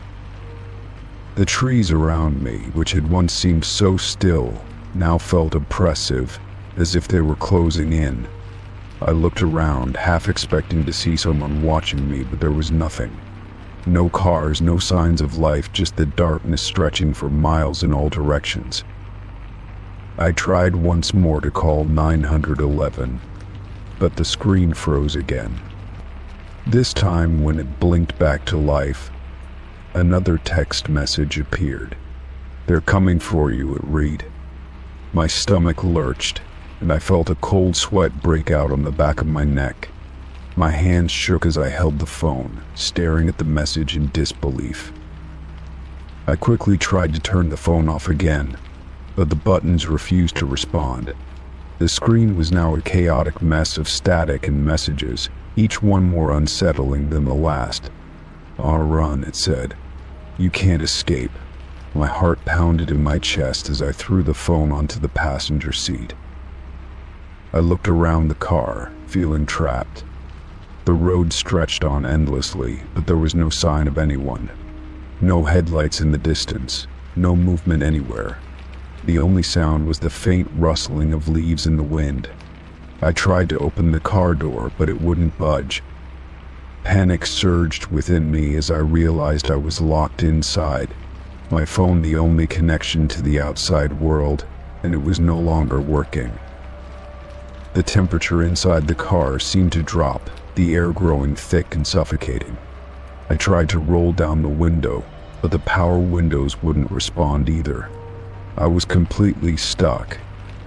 As my breath grew more shallow, I heard something. A faint noise, almost like a whisper, but it was coming from inside the car. I whipped around, but the back seat was empty. I was about to scream when I saw the reflection in the rearview mirror. A figure stood just beyond the reach of the headlights, their outline barely visible in the darkness. My breath caught in my throat. The figure wasn't moving, just standing there, watching. I fumbled for my phone, desperate to call for help. As I reached for it, the screen flickered to life again. The text that appeared now made my blood run cold. "Don't look back."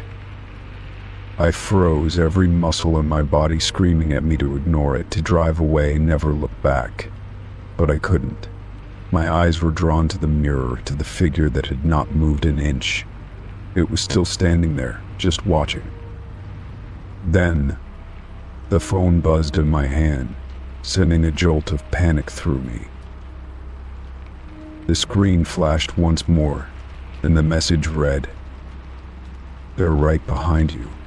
My heart leaped into my throat, and I whipped my head around. The figure was no longer standing by the side of the road. Now, it was at my window, its face obscured by the shadows. I could hear its breath, slow and deliberate, as it pressed its face against the glass. I recoiled, my skin crawling as I backed away from the door. The phone buzzed again, and I didn't want to look, but I did. The message read, "No escape." I slammed the phone onto the floor of the car, but it continued to buzz with incoming messages. I could hear the figure breathing, its exhale fogging up the window as it pressed closer. I was trapped. I tried the door again, but it still wouldn't open.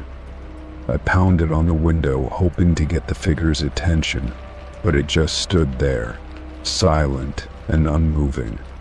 My mind raced, trying to come up with a plan. I had to get out. I had to do something before it got worse. Suddenly, the phone stopped buzzing.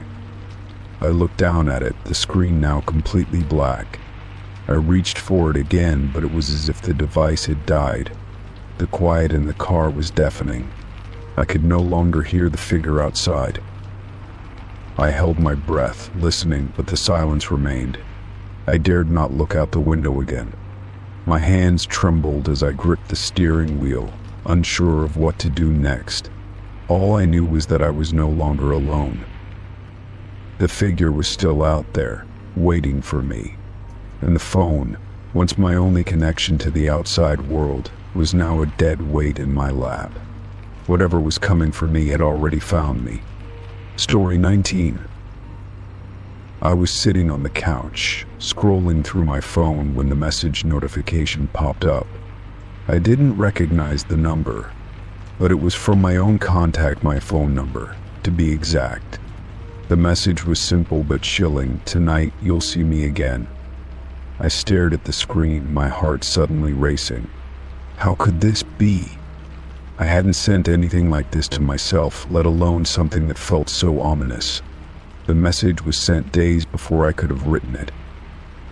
For a moment, I thought it was some sort of prank. Maybe someone had spoofed my number, or it was a glitch in the system. But the more I thought about it, the less I could convince myself it was anything so innocent. I looked at the time, 8:45 p.m., and realized I had just about 5 hours until the message's prediction came true.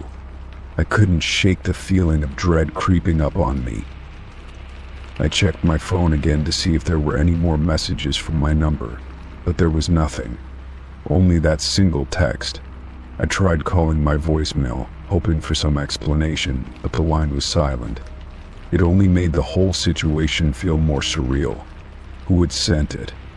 And what did it mean by "see me again"? I couldn't recall any recent encounters that would require such a message, but my mind raced through all possible scenarios. I wasn't sure I wanted to see whoever had sent it, or whatever they were implying. I spent the next few hours trying to distract myself.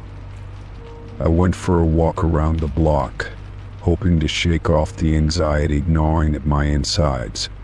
The streets were quiet, and the air felt unusually still for a spring evening. I couldn't stop glancing over my shoulder, half expecting someone to be following me, though I saw no one. I tried to convince myself that it was all in my head, that I was just overreacting.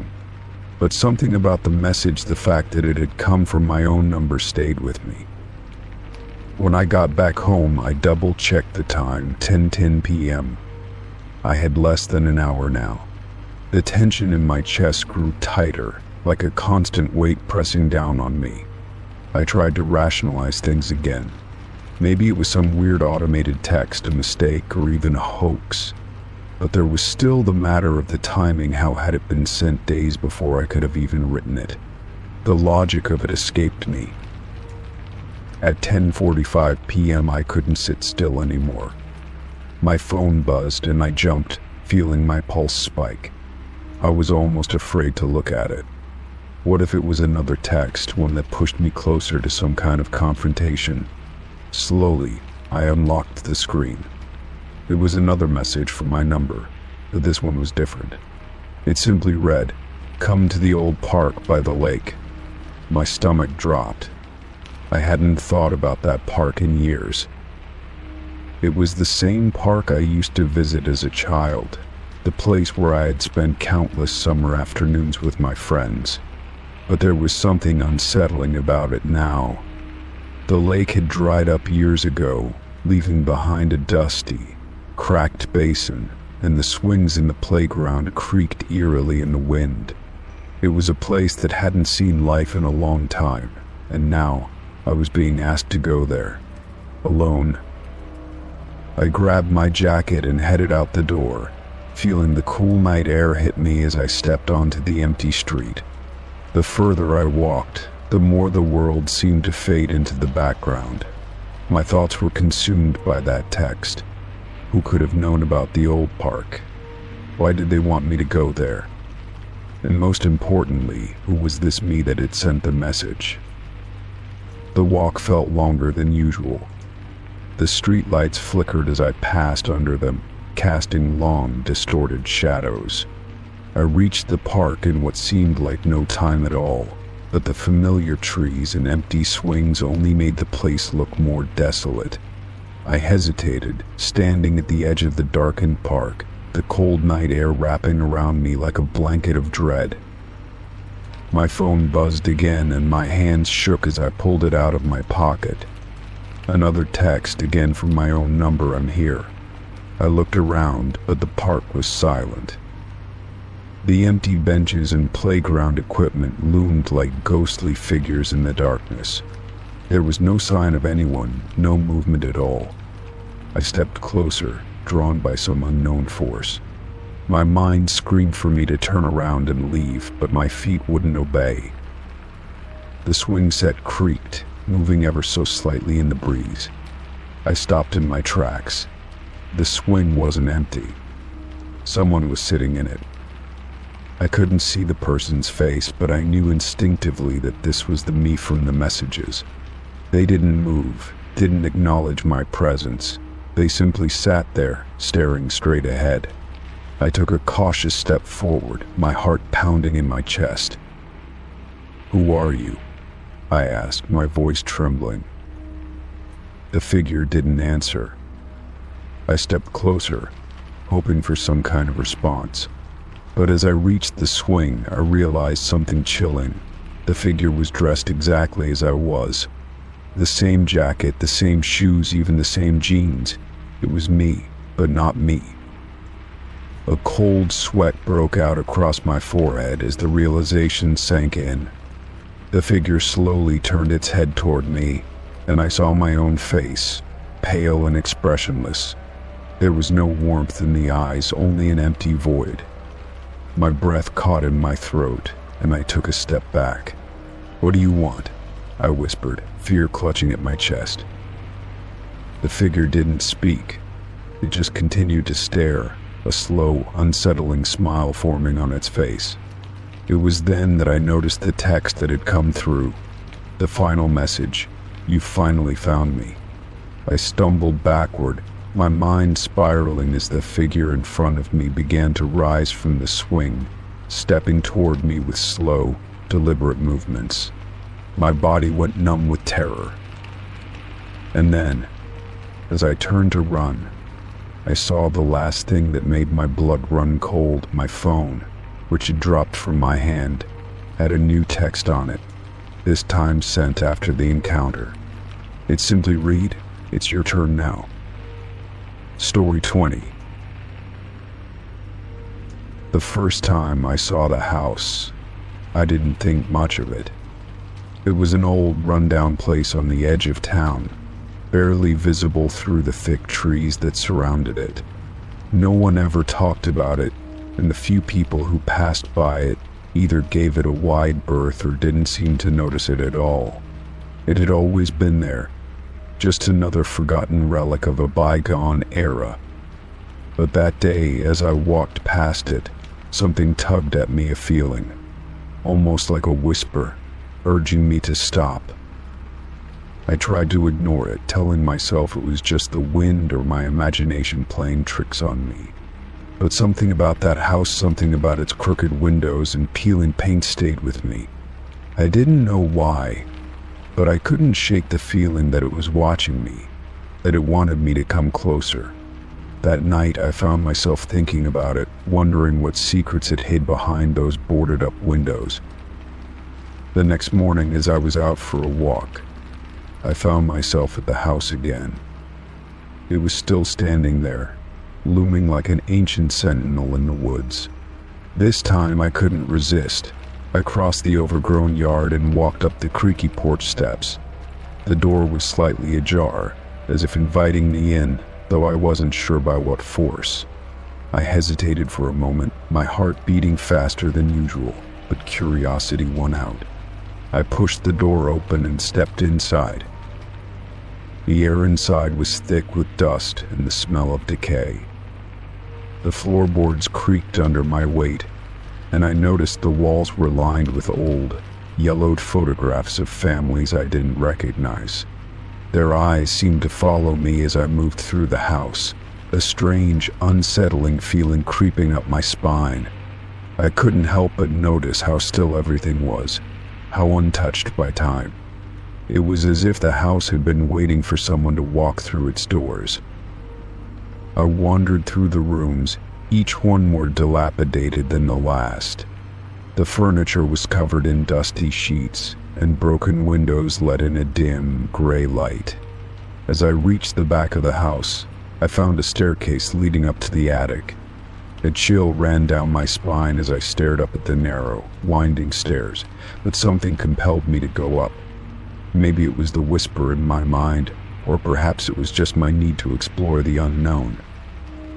The attic was dark, save for a single shaft of light coming through a crack in the ceiling.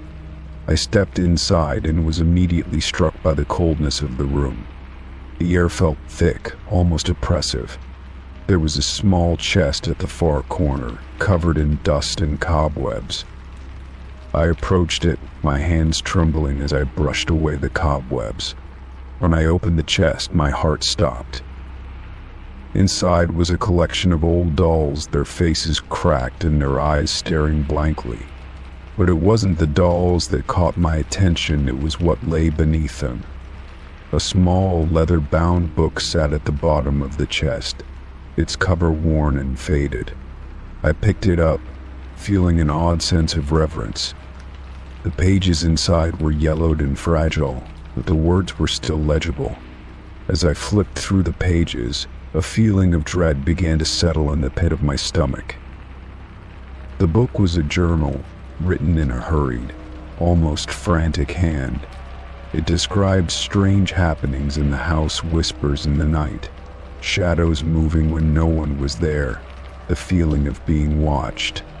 The entries grew more erratic, more desperate, until the last page was simply a drawing of a figure, tall and thin, with long, spindly fingers. Beneath it were the words, "It watches, it waits." A cold gust of wind blew through the attic, making the pages of the book flutter. I slammed it shut, my breath coming in shallow gasps. I turned to leave, but the door to the attic was no longer there. I spun around, panic rising in my chest, and found myself staring into the dark hallway of the house. The shadows seemed to stretch unnaturally, as if they were alive, crawling toward me.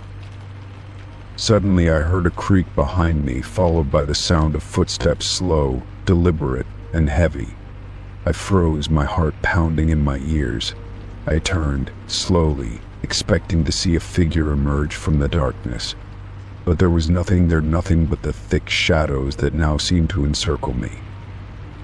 I backed away, my breath coming faster as I stumbled down the hallway. The footsteps followed, growing louder, closer. I turned to look again, but still saw nothing. I was trapped, my mind racing as I searched for a way out. The whispers began again, low and urgent, like voices just out of reach. I ran down the stairs, my feet pounding against the creaky floorboards, but the house seemed to stretch before me, the door at the end of the hallway farther away with each step. As I reached the front door, I grabbed the handle, only to find it cold and unyielding. I yanked at it, pulling with all my strength, but the door wouldn't budge. The footsteps were now right behind me, and I could feel a presence in the room, an oppressive, suffocating force that pressed down on me. The shadows seemed to grow longer, swallowing the light, and then I heard a voice, low and guttural, whispering in my ear. "You shouldn't have come." I screamed, but no sound came out. The air around me grew colder, and the darkness closed in. I slammed my body against the door, desperate to escape, but it was as if the house itself was holding me captive.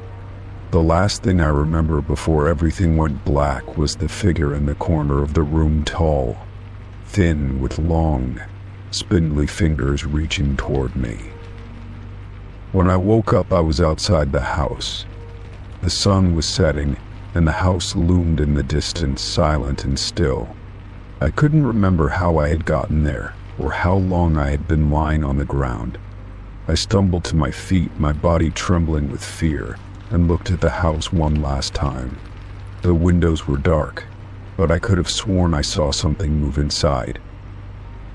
I never went back to that house, but sometimes, when the wind howls through the trees at night, I can still hear the footsteps behind me, following me wherever I go. And I know, deep down, that the house is still waiting, still watching. Story 21. The elevator lurched to a halt, the lights flickering above me as the smooth hum of the machinery fell into an unsettling silence. I glanced at the digital display, but it was stuck between the 4th and 5th floors. My finger hovered over the emergency button, but before I could press it, I heard a soft click and the elevator doors slid open on their own. I wasn't sure if I should be relieved or terrified, but as I looked out, I realized that what lay beyond the doors wasn't the usual floor of the office building.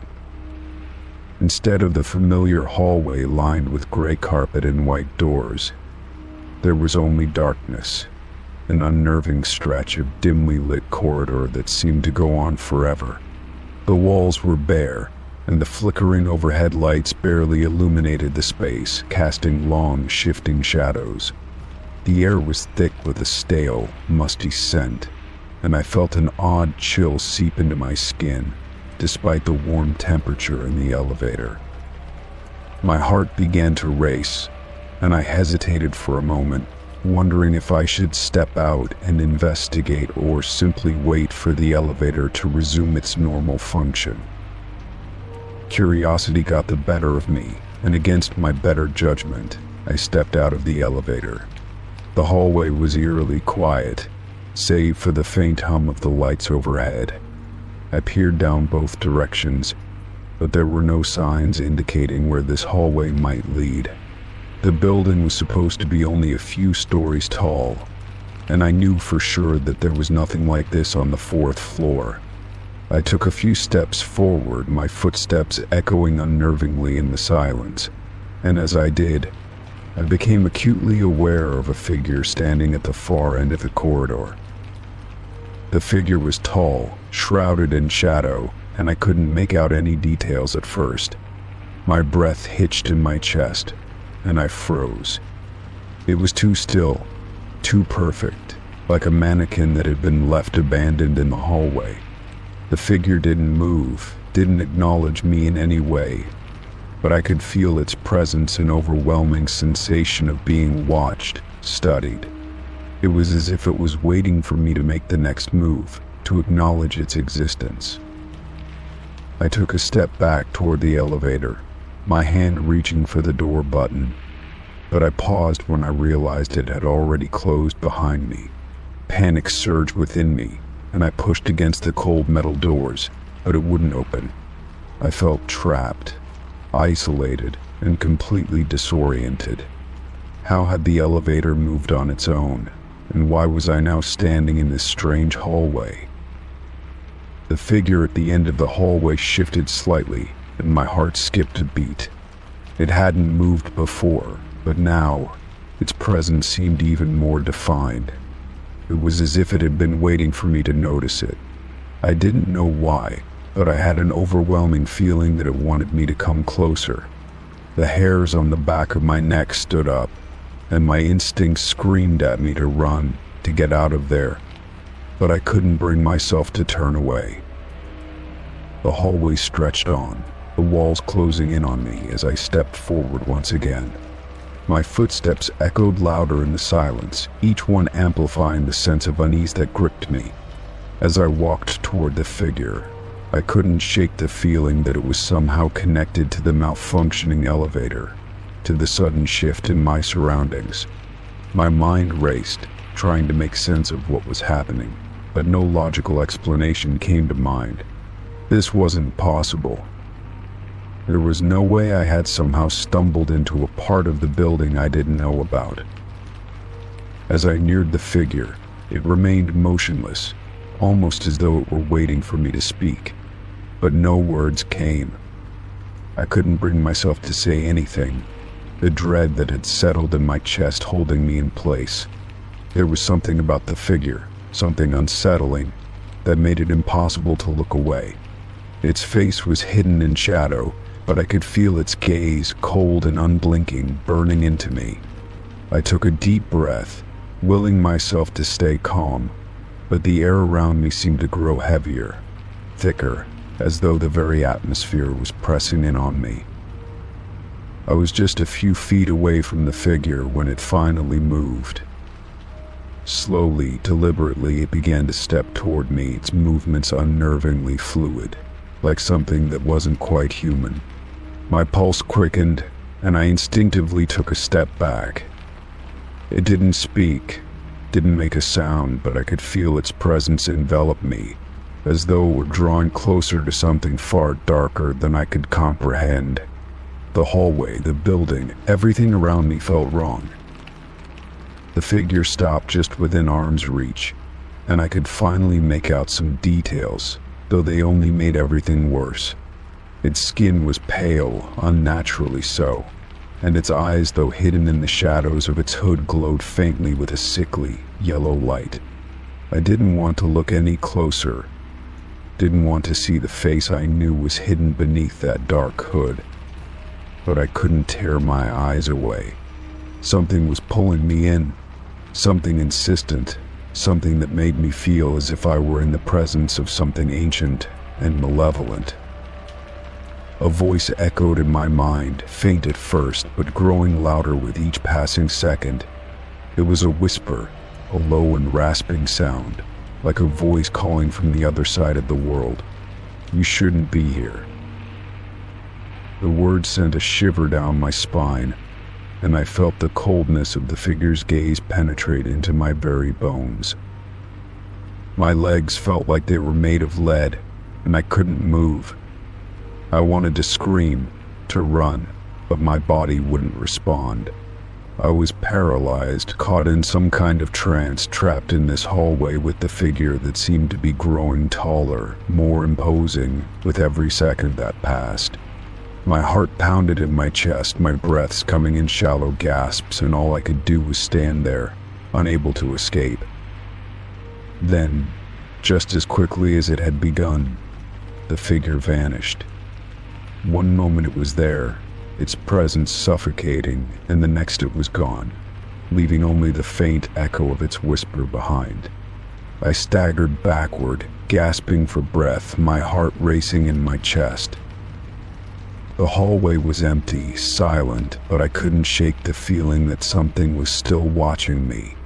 I turned around and saw the elevator doors slowly creak open once again. I didn't hesitate. I ran toward the elevator, stepping inside without a second thought. The doors closed behind me, and the machine began to move, slowly at first, then faster, until I was back on the floor I had intended to reach. I stumbled out into the familiar hallway, breathing heavily, the memory of the figure still fresh in my mind. I never spoke of what happened in that building. No one would have believed me anyway, but I always made sure to avoid that elevator from then on. And whenever I passed the building late at night, I couldn't help but glance at the top floors, wondering if the figure still waited in the shadows, watching for the next person to step into its world. Story 22. I woke up in the middle of the night to an overwhelming sense of unease. My surroundings were eerily quiet, the only sound the faint hum of the fan spinning above me. I slowly opened my eyes, still groggy from sleep, and glanced over at my partner's side of the bed. The sheets were undisturbed, and the spot where they had been just hours ago was now empty. For a moment I thought I might have dreamt it all, the warmth of their body beside me, the soft rise and fall of their chest as they slept. I rubbed my eyes and sat up, trying to shake off the lingering fog of sleep. But when I turned to look again, the bed was still empty. The silence in the room felt thick, as though it were pressing in on me. I felt a shiver crawl up my spine. My mind raced, trying to piece together what had happened. I had been so sure they were next to me when I drifted off to sleep. I could still feel the lingering warmth of the spot they had occupied. Maybe they had gotten up for a drink of water or to use the bathroom, I thought. But the house was quiet, too quiet. If they had gotten up, surely I would have heard something. I threw the covers off and swung my legs over the side of the bed, the cold floor making me wince. The room felt colder now, the stillness unsettling. I stood up, my feet dragging against the wooden floor as I made my way toward the door. I peered into the hallway, half expecting to see my partner standing there, perhaps in the middle of a late-night snack or searching for something in the kitchen.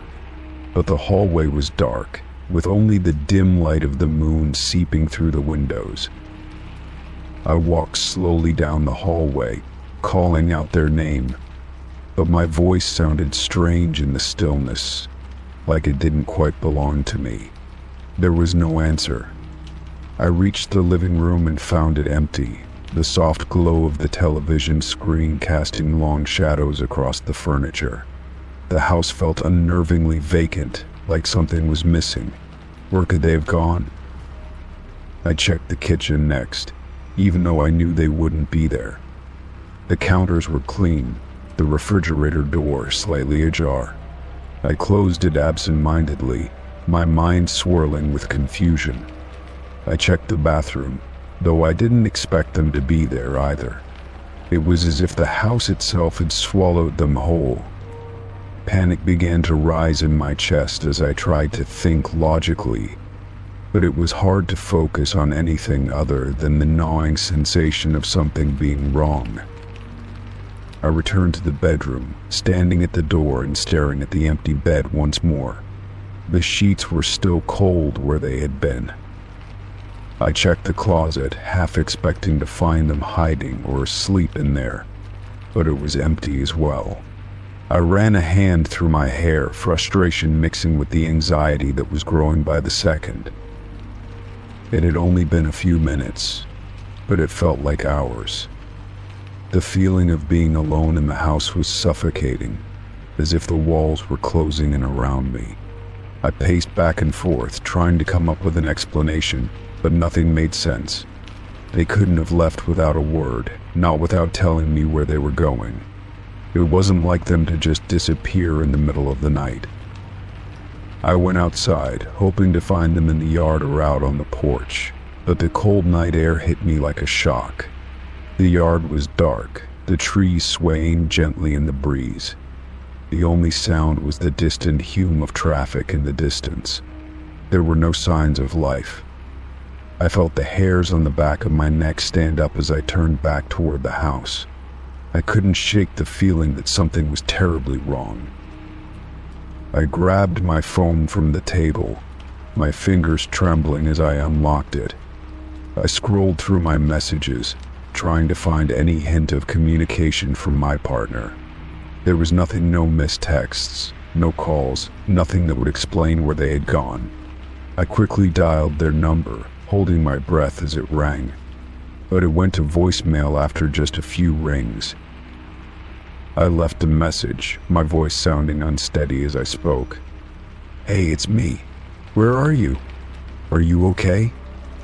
I woke up and you weren't in bed. Please, just let me know what's going on." I ended the call, staring at the screen as if expecting a reply, but there was nothing, just silence. I went back to the bedroom and sat on the edge of the bed, my hands clasped together in my lap. The room felt colder now, the darkness pressing in on me. The thought that they could have just disappeared was almost too much to bear. What if something had happened to them? What if they were hurt? The questions swirled in my mind, each one more terrifying than the last. I lay back on the bed, staring up at the ceiling, trying to calm my racing thoughts. But the room felt oppressive, like it was closing in around me. Every creak of the house, every faint rustle outside, seemed to echo in the silence. I couldn't shake the feeling that something was watching me, something I couldn't see. Just when I thought I might lose my mind from the worry and fear, my phone buzzed. I shot up, heart pounding in my chest, and grabbed it from the nightstand. It was a text message. My hand shook as I opened it. It was from my partner. "I'm sorry. I had to go for a walk. I didn't want to wake you. I'll be back soon." Relief washed over me like a wave, but it was quickly replaced by confusion. A walk, in the middle of the night. I couldn't understand why they hadn't woken me up or at least left me a note, but at least now I had an answer. They were okay. They were coming back. I texted back, trying to hide the shakiness in my fingers. "Don't scare me like that. Please, just come back soon." I put my phone down, leaning back against the headboard, and took a deep breath. The anxiety was starting to ease, but I couldn't shake the nagging feeling that something wasn't quite right. My partner's message had come so suddenly, so unexpectedly, that it felt almost too easy. Still, I told myself I was just overthinking things. Minutes passed, then hours. As I waited, I found it harder and harder to shake the sense that something was off. Maybe it was the timing of the walk. Maybe it was the fact that they hadn't returned yet. But when I checked my phone again, I saw that there were no new messages. Story 23. I had just returned from a week-long hiking trip in the mountains. It had been a peaceful and quiet retreat, just what I needed to escape the stress of work and life in the city.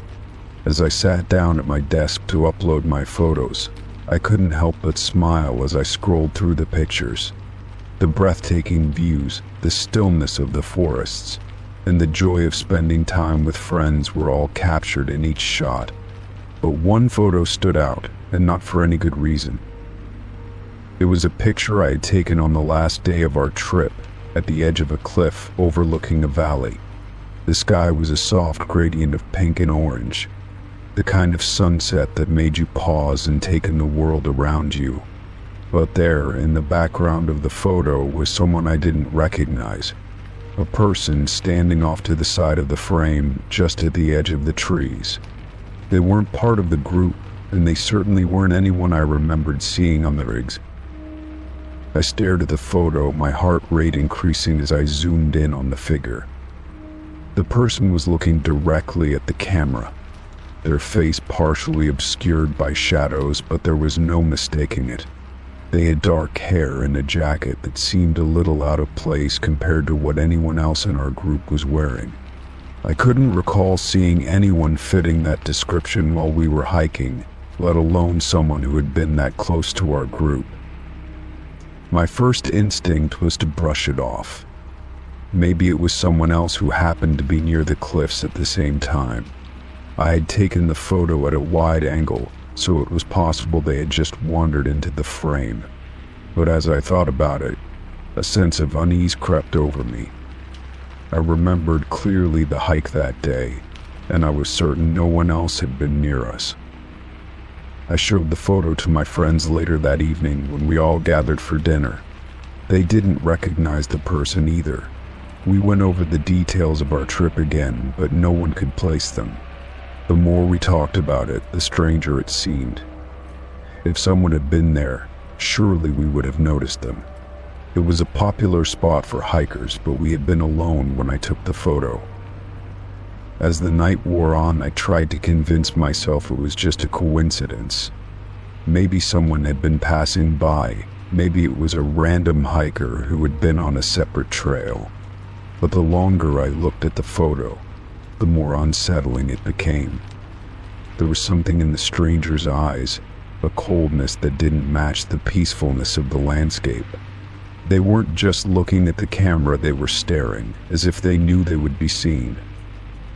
The next day, I decided to visit the trailhead again, hoping to get some clarity.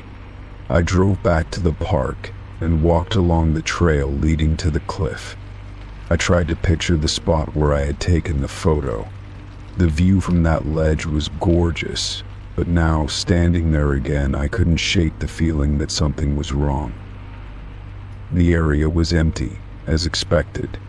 There was no one around, just the quiet hum of the wind and the distant call of birds. I pulled up the photo on my phone again, staring at the figure in the background. I stood there for a long time, trying to make sense of it. I retraced my steps, looking for anything that might explain the presence of someone in the photo. But there was nothing, no sign of a person, no trail, nothing that would suggest someone else had been there. As the days passed, the image of the stranger continued to haunt me. I showed the photo to a few more strangers, people who weren't involved in the trip at all, and they all reacted the same way. They couldn't place the person either.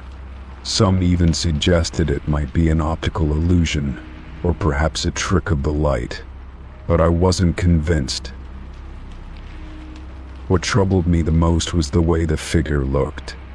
Their eyes seemed too intense, too deliberate, as though they were aware of something I wasn't. I began to second-guess my own memory. Had I missed something on the trip? Was there a part of the trail I had forgotten about, a place where people could hide just out of sight? That night, I went over the photos again, trying to distract myself from the growing sense of dread. I zoomed in on the stranger's face, trying to make out any details. And then, just as I thought I saw something, a shadow, or maybe a shape in the background, something changed. I blinked, and when I looked back at the photo, the figure was gone. At first I thought I was imagining things, but as I checked and rechecked the image, I realized it was true. The person had vanished. The space where they had been was empty. The photo had changed, and the figure who had once been so prominent was now just gone. My heart raced. I checked the other photos from the trip, scrolling through each one, hoping it was just a glitch in my phone. But everything seemed fine. It was only this one photo that had altered. I tried to convince myself it was some sort of error with the file, but the strange feeling in my gut told me otherwise. I couldn't stop thinking about the vanishing figure. Who were they? How could they have been in the photo? And why had they disappeared? What did it mean? The more I thought about it, the more I felt like I was losing my grip on reality. I hadn't imagined the person in the background. There was no way I could have. I had seen them, and now they were gone, as if they had never been there at all. Days turned into weeks, and I never found an explanation for the mystery. The photo remained a puzzle I couldn't solve. I thought about deleting it, erasing the evidence of something I couldn't understand, but I couldn't bring myself to. There was something about it, something unsettling that made me keep it, to hold on to the memory of that strange, vanishing figure. And sometimes when I look at that photo, I swear I can see the faintest outline of the person again, just at the edge of the frame, watching me. Story 24. I had just returned home from a long day at work, the familiar quiet of the evening wrapping around me as I stepped through the door. But something felt off the moment I entered. My eyes immediately went to the living room window, where I could see the shards of glass scattered on the floor. A heavy lump formed in my throat as I stepped closer. The window was broken, the glass still twinkling like diamonds across the floor. But what made the situation even more bizarre was the note that sat on the windowsill, nestled amidst the shards of glass. "I'll be back soon." It was written in a slanted, almost hurried script, as if the person had been in a rush. I blinked, trying to make sense of what I was seeing. There were no signs of forced entry, no bent door frames, no overturned furniture, nothing to suggest a struggle or a break-in. Just the broken window and that unsettling note. My mind raced. Who would break a window without taking anything? I quickly scanned the room, checking to see if anything else was missing, but everything appeared in place. My phone buzzed in my pocket, snapping me out of my thoughts. I pulled it out and saw that it was a message from my neighbor, James. "Hey, I noticed something weird today. You weren't home, but I saw someone in your yard earlier." I didn't get a good look, but they were definitely there. I felt a chill spread through me. James wasn't the type to make things up, and I couldn't deny the sinking feeling in my stomach. Someone had been in my yard, and now this. I didn't know if it was just a coincidence, but the pieces didn't seem to add up. Why would someone break my window and leave a note behind? I quickly locked the door behind me and grabbed my phone to call the police. The dispatcher's voice was calm as I explained the situation. I came home to find a broken window and a note that says, "I'll be back soon. I haven't touched anything and I don't know who it could be." She took down the details, promising to send an officer to investigate. The minutes that followed seemed to stretch into hours. My mind kept returning to the note, its words repeating in my head like an echo. What did it mean?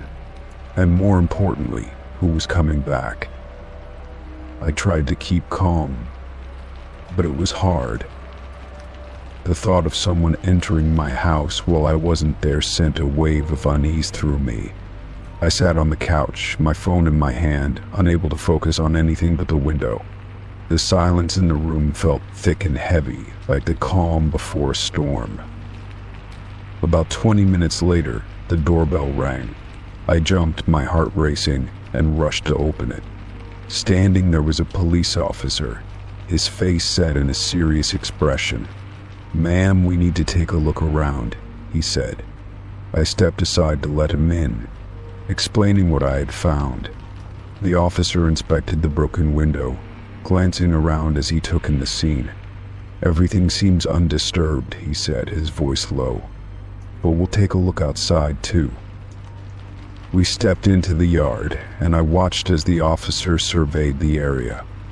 My mind was still spinning, trying to come up with any explanation, but nothing made sense.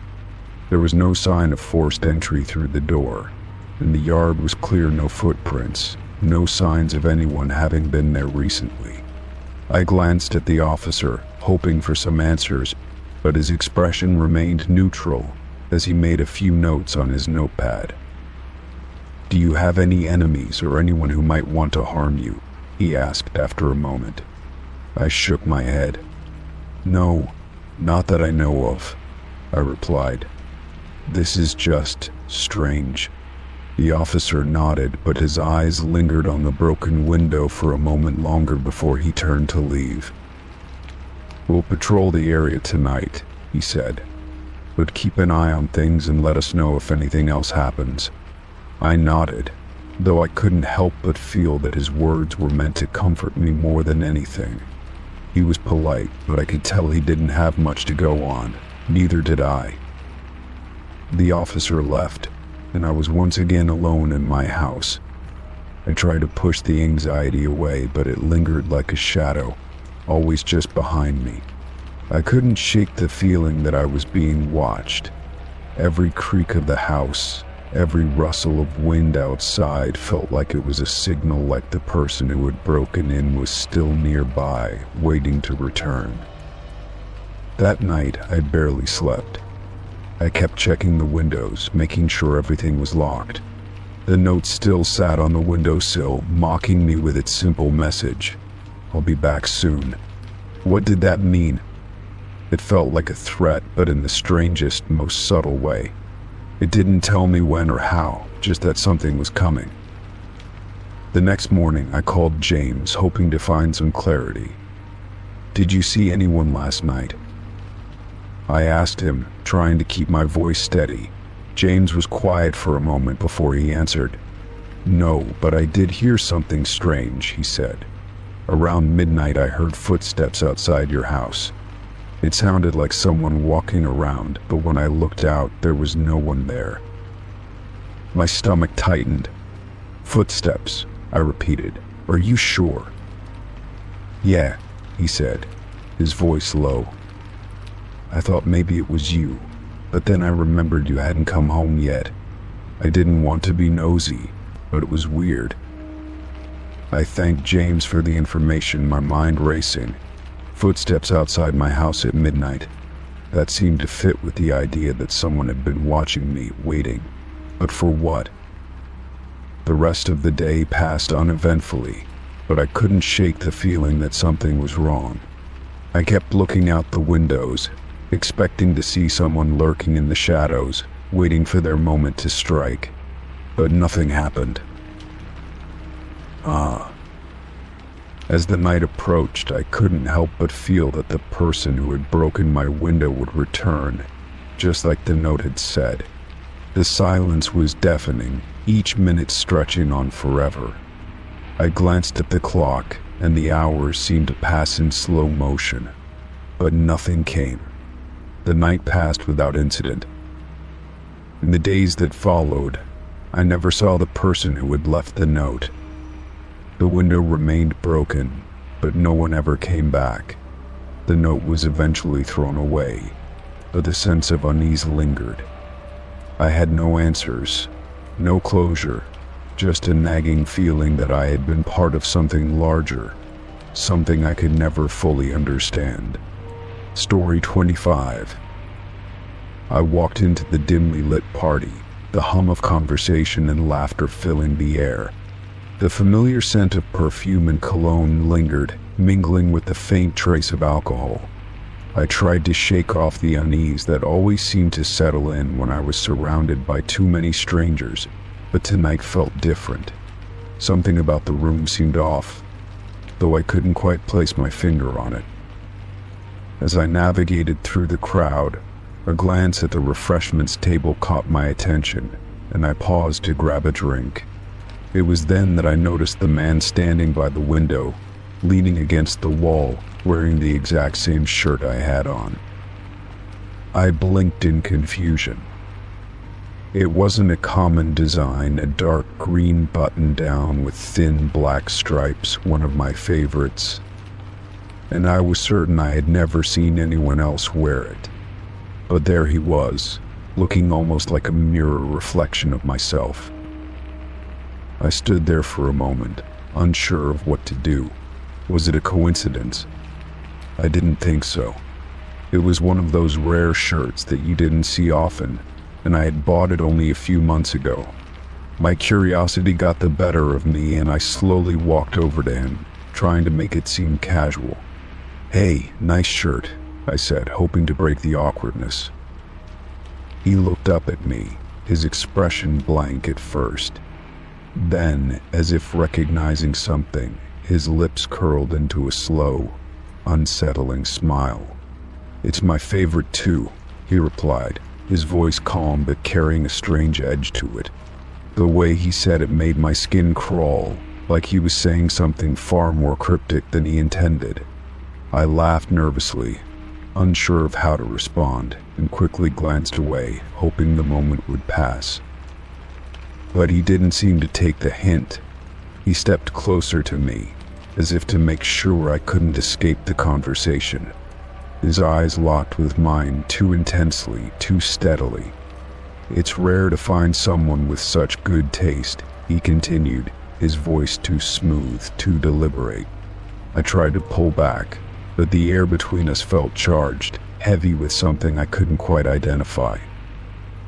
"I guess we just have the same sense of style," I said awkwardly, my hand instinctively clutching the drink in my hand. My mind raced, trying to think of a way to leave without seeming rude. But the man didn't budge.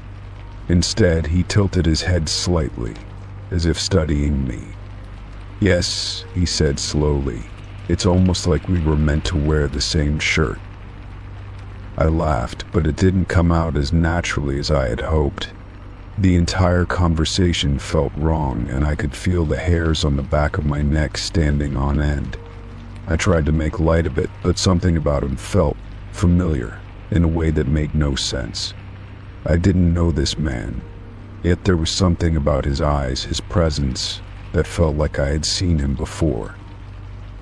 The party seemed to blur into the background as I became fixated on him.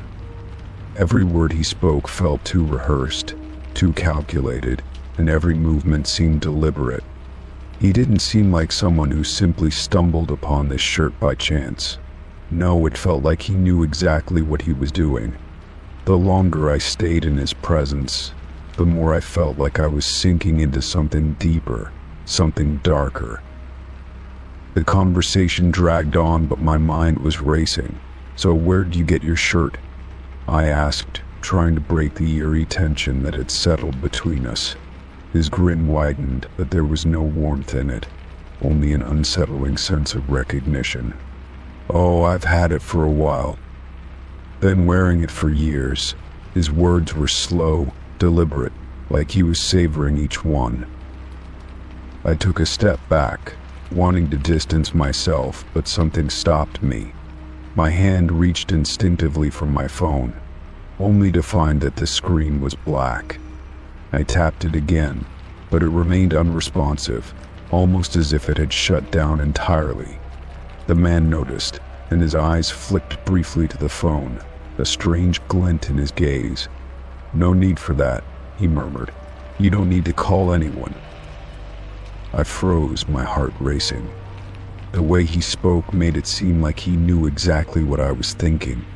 The weight of his words seemed to pull me in, and I couldn't escape the feeling that I was no longer in control of the situation. The room felt smaller, the air heavier, as if the walls themselves were closing in around me. I shifted uncomfortably, trying to ignore the growing sense of dread that was crawling up my spine. "I think I need to go," I muttered, turning away from him. I tried to push through the crowd, but somehow, the man was right behind me, moving with a fluidity that made it seem like he had been following me for far longer than I had realized. His presence was suffocating, and I could feel his gaze on the back of my neck. I reached the door, my pulse pounding in my ears, but as I turned the handle, it didn't budge. The door was locked. Panic started to rise in my chest. I turned back to look at him, but he was no longer standing where he had been. Instead, he was right in front of me, just a few inches away, smiling that same unsettling smile. "You can't leave yet," he said softly, his voice now barely more than a whisper. "Not yet." The room seemed to tilt and everything around me started to blur. I could hear the muffled sounds of the party in the background, but they felt distant, unreal. My breathing quickened and I stumbled back, trying to shake off the dizziness that was overwhelming me. The man's figure seemed to distort, flickering like a mirage, but his eyes remained fixed on mine, unblinking, unyielding. I forced my hand against the door once more, my heart pounding in my chest, and this time it opened. I didn't look back as I fled into the night, the cold air hitting me like a shock. I ran down the street, my feet pounding against the pavement, and didn't stop until I reached my car. As I sat there, catching my breath, I glanced in the rearview mirror. I could still see his smile burned into my mind, haunting me like a nightmare that refused to fade. The man with the shirt my shirt hadn't just been a coincidence. Somehow I had been pulled into something much larger than I could ever have understood. I didn't know what he wanted or why he had been there, but I knew one thing for certain. I would never wear that shirt again. Story 26. I had fallen asleep after a long day of work, the kind of deep sleep where nothing could disturb you. The house was quiet, the only sounds the soft hum of the refrigerator and the occasional creak of the house settling. I'd locked every door and window before going to bed, a habit I didn't even think about anymore. It was just a way of life in my small, quiet neighborhood. Then came the bang. It wasn't a soft sound, but sharp and jarring, as though something heavy had fallen. I shot up in bed, heart racing. I looked around the room, my eyes darting from the dark corners to the half-lit clock on my nightstand. The soft glow from the streetlight outside filtered through the curtains, casting strange shadows across the walls. But nothing seemed out of place. Still, something felt wrong. The hair on the back of my neck stood up. I listened for any sound, any movement. But there was nothing, just the quiet of the night pressing in on me. I glanced at the window, and my stomach lurched. It was open. The window was wide open, letting in the cool night air. I distinctly remembered locking it before I climbed into bed. I could have sworn it was locked, the latch securely in place. But now it was open, the curtain gently swaying in the breeze. I felt a cold chill creep down my spine as my thoughts raced. I swung my legs over the edge of the bed, my feet landing on the cold wooden floor. Every creak of the floorboards beneath my feet seemed amplified in the silence. My mind started to swirl with possibilities. Someone had gotten into the house, had opened the window to sneak inside, and I hadn't heard a thing. But I hadn't heard anyone come in, not a single footstep or rustling sound. I stood frozen for a moment, staring at the open window. A gust of wind blew in, rustling the curtains more violently. The faint smell of wet grass and night air mixed with the stale scent of the room. I had to check. I had to make sure there wasn't anyone hiding in the shadows. I walked toward the window slowly, my every step heavy with hesitation. When I reached it, I hesitated again, my hand hovering near the frame. There was no sign of forced entry. No sign that anyone had broken in. I closed my eyes for a moment, trying to steady my breath, then pulled the window shut. The latch clicked into place with a satisfying sound. Still, something gnawed at me. Why had it been open in the first place? I turned back toward the room, feeling uneasy. My mind raced through all the possible explanations. Maybe I had forgotten to lock it. Maybe the wind had somehow opened it, but none of it made sense. The noise had sounded like something had crashed, something heavy. I walked around the room, checking under the bed and the closet behind the curtains. There was no sign of anyone. Nothing was disturbed. I grabbed my phone, thinking I should call the police, but hesitated. What would I even tell them? That I heard a loud bang and found my window open. It felt ridiculous, but I couldn't shake the feeling that something wasn't right. I decided to check the rest of the house. The hallway was dark, the only light coming from the dim glow of the streetlights outside. My feet moved silently across the carpet as I made my way to the living room. I checked every window, but they were all locked, just like they should be. The house was eerily quiet, as if I was the only one there, but I couldn't shake the feeling that I wasn't alone. It wasn't until I reached the kitchen that I saw it. The back door, which I had locked hours ago, was slightly ajar. My breath caught in my throat. The door wasn't wide open, just enough to let the cool night air inside. I was sure I had locked it. I had checked every door before going to bed. I stepped forward cautiously, my eyes darting around the dark kitchen. The faintest sounds of the wind outside whistled through the crack in the door. I gripped the handle and pulled it closed with a firm shove. The latch clicked into place with a finality that made me feel just a little safer. But the unease didn't lift. The hair on the back of my neck stood up again, a tingle running through my spine. I wasn't sure what was happening, but it didn't feel like an accident. It didn't feel like a mistake. It felt deliberate. I stood there, my mind racing, wondering if someone had been in the house. I wondered if the loud bang was just my imagination or if something had really happened. I thought about the window, now shut, and the door, now locked again. I checked the rest of the house, but I couldn't shake the feeling that something was off. Finally, I returned to my bedroom. My bed looked so inviting, but I couldn't bring myself to lie down. The room was cold now, the air thick with tension. I sat on the edge of the bed, my mind replaying the events. The window, the door, the loud bang. Had I imagined it, or was there something more sinister at play? I looked out the window once more, half expecting to see something or someone outside. But the street was empty, just the soft hum of the night filling the silence. I glanced at the clock.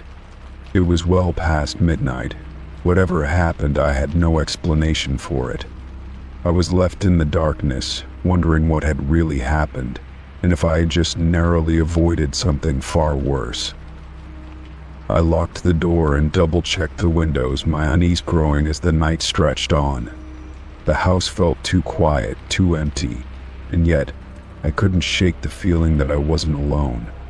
I couldn't help but wonder who or what had opened the window, and why had they left so quietly, without a trace. Story 27. I had always been a creature of habit, finding comfort in routine. So when I passed by the long hallway mirror in my apartment one late evening, I didn't think much of it. I was coming home from work, tired and mentally drained, my mind preoccupied with the stress of the day. The hallway was dimly lit, and as I walked past the mirror, I caught a glimpse of something unusual, something that made my heart skip a beat. There was a figure behind me. It wasn't someone I recognized, nor did it look like it belonged in my apartment. The figure was faint, blurry, almost as if it had been smeared across the surface of the mirror. But it was undeniably there, standing just a few feet behind me, its outline distorted by the dim light. I stopped dead in my tracks, my breath catching in my throat. I turned quickly, expecting to find someone standing there, but the hallway was empty utterly, completely empty. I blinked, trying to convince myself it was a trick of the light, the result of exhaustion. It was late, and I hadn't eaten much that day. Maybe it was just my tired eyes playing games with me. But as I stood there, staring at the empty hallway, my heart continued to race. Something didn't feel right, and my gut told me this wasn't something I could easily explain away. With a shaky breath, I turned back toward the mirror, more cautious this time. The figure was gone, as if it had never existed. Yet the unease still lingered in the pit of my stomach. I stared at my reflection, watching the way the light caught the edges of my face, the shadows stretching across the floor. But then, something even stranger happened. My reflection didn't move the way I did. At first, I thought I was imagining it. I raised my right hand, and my reflection hesitated, then slowly mirrored the movement almost a second too late. I froze. My reflection continued to lag behind me, as if it were a step removed from my actions. My heart pounded in my chest as I watched, transfixed. unable to look away. Each movement I made was mirrored imperfectly by the reflection, as though it had a mind of its own. I quickly jerked my hand back, trying to catch my reflection off guard, but it didn't follow. Instead, it moved of its own accord, a second or two after I had stopped. It wasn't an exact copy of me anymore. The movements were exaggerated, unnatural, almost like a distorted version of myself. I could feel the panic rising, my throat tightening. I was no longer looking at my own reflection, but at something else, something that didn't belong in this world. In a desperate attempt to make sense of it, I stepped closer to the mirror, my face inches from the glass. The figure in the reflection was still there, but this time it was grinning. The smile was wide and unsettling, stretching far too far across the face. I recoiled in horror, my breath coming in sharp gasps. The smile in the mirror didn't match my own, and the eyes, those dark, hollow eyes, seemed to look straight through me. I stepped back, bumping into the wall behind me, unable to tear my gaze away from the mirror. The reflection mirrored my movements again, but this time I was acutely aware of the difference between what I was doing and what it was doing. My reflection tilted its head slowly, as if mocking me. A cold sweat began to form on the back of my neck, and a shiver ran down my spine. I didn't know what I was looking at, but it was wrong, so wrong. I tried to pull myself away from the mirror, but my legs felt like they were made of stone. I couldn't move, couldn't look away. The reflection in the glass seemed to take on a life of its own. It started moving independently of me, twitching, jerking unnaturally. Its hands began to reach out toward the glass, pressing against the surface as if it were trying to break free. I could feel the air around me grow colder, the room darker. With a surge of adrenaline, I forced myself to look away, stumbling backward and nearly falling to the floor. My eyes flicked to the other end of the hallway, and when I looked back at the mirror, everything was still. The reflection was just as it should have been. It was me, no grin, no distorted movements, just my tired face staring back at me. But the feeling of being watched didn't go away. I could still feel the weight of that smile on the back of my neck. I stood there for what felt like an eternity, my heart pounding in my chest. The mirror seemed to hum with an energy I couldn't explain, like it was waiting for something. I didn't dare move. Instead, I stood there in the dark, the silence pressing in on me. I wasn't sure what had just happened, whether it was some kind of hallucination brought on by exhaustion or something far more sinister. After a long while, I forced myself to move, stepping cautiously away from the mirror and toward the bedroom. But every step I took felt heavy, like something was following me, just behind me. I couldn't shake the feeling that the reflection was still there, watching me from the hallway. When I finally reached my room, I slammed the door shut, locking it behind me. That night I lay in bed, the events of the evening replaying over and over in my mind. I tried to convince myself it was just my imagination, a product of stress and sleepless nights. But I couldn't deny the fear that gnawed at me, that sense that something had crossed into this world through that mirror. I eventually fell into a restless sleep, but when I woke up, I couldn't shake the feeling that something was different. The mirror in the hallway was still there, unchanged. But every time I walked past it, I couldn't help but glance into it, half expecting to see someone watching me. And though I didn't see the figure again, the unease never fully left. The mirror no longer felt like a reflection of me, but something far darker, something that had begun to look back at me in ways I couldn't understand. Story 28.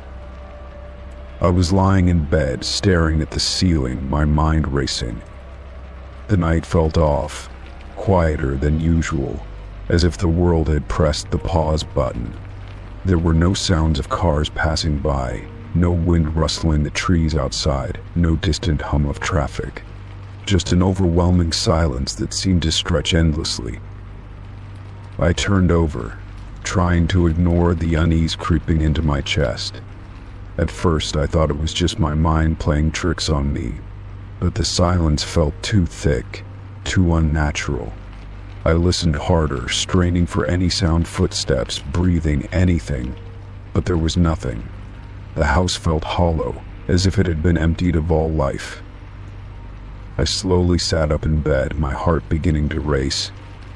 The stillness pressed in on me, and I couldn't shake the feeling that something was wrong. I swung my legs over the side of the bed, feeling the cold floor beneath my feet. My body moved automatically, the need to check on things overtaking any hesitation. I padded quietly down the hallway, my footsteps the only sound in the entire house. The usual creaks of the floorboards were gone, replaced by a strange, unnerving silence that made my skin crawl.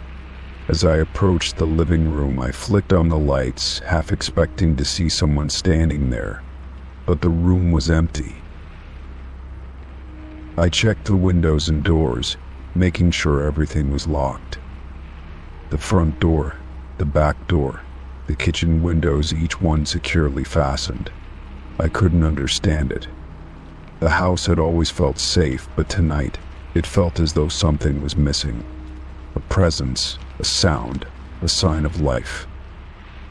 I made my way to the kitchen, opening the fridge to make sure everything was in place.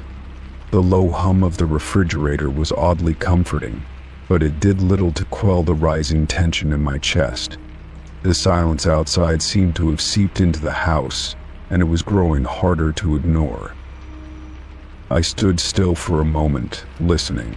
There was no noise from outside, no distant hum of the city, no animals in the yard.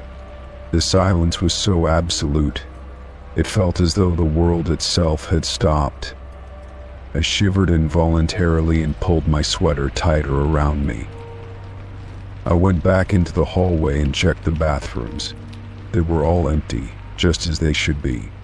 I even opened the closet doors, half expecting to find someone hiding in the shadows. But again, nothing. The house was as I had left it, locked, empty, and eerily still. I began to wonder if I had imagined the strange feeling. Maybe it was just the silence that had made me so paranoid.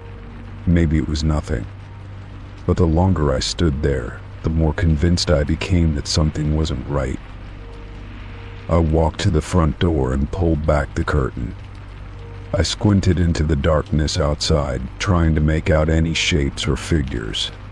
The streetlights flickered faintly, but there was no movement. No cars, no pedestrians, no animals. Just the eerie emptiness of the night.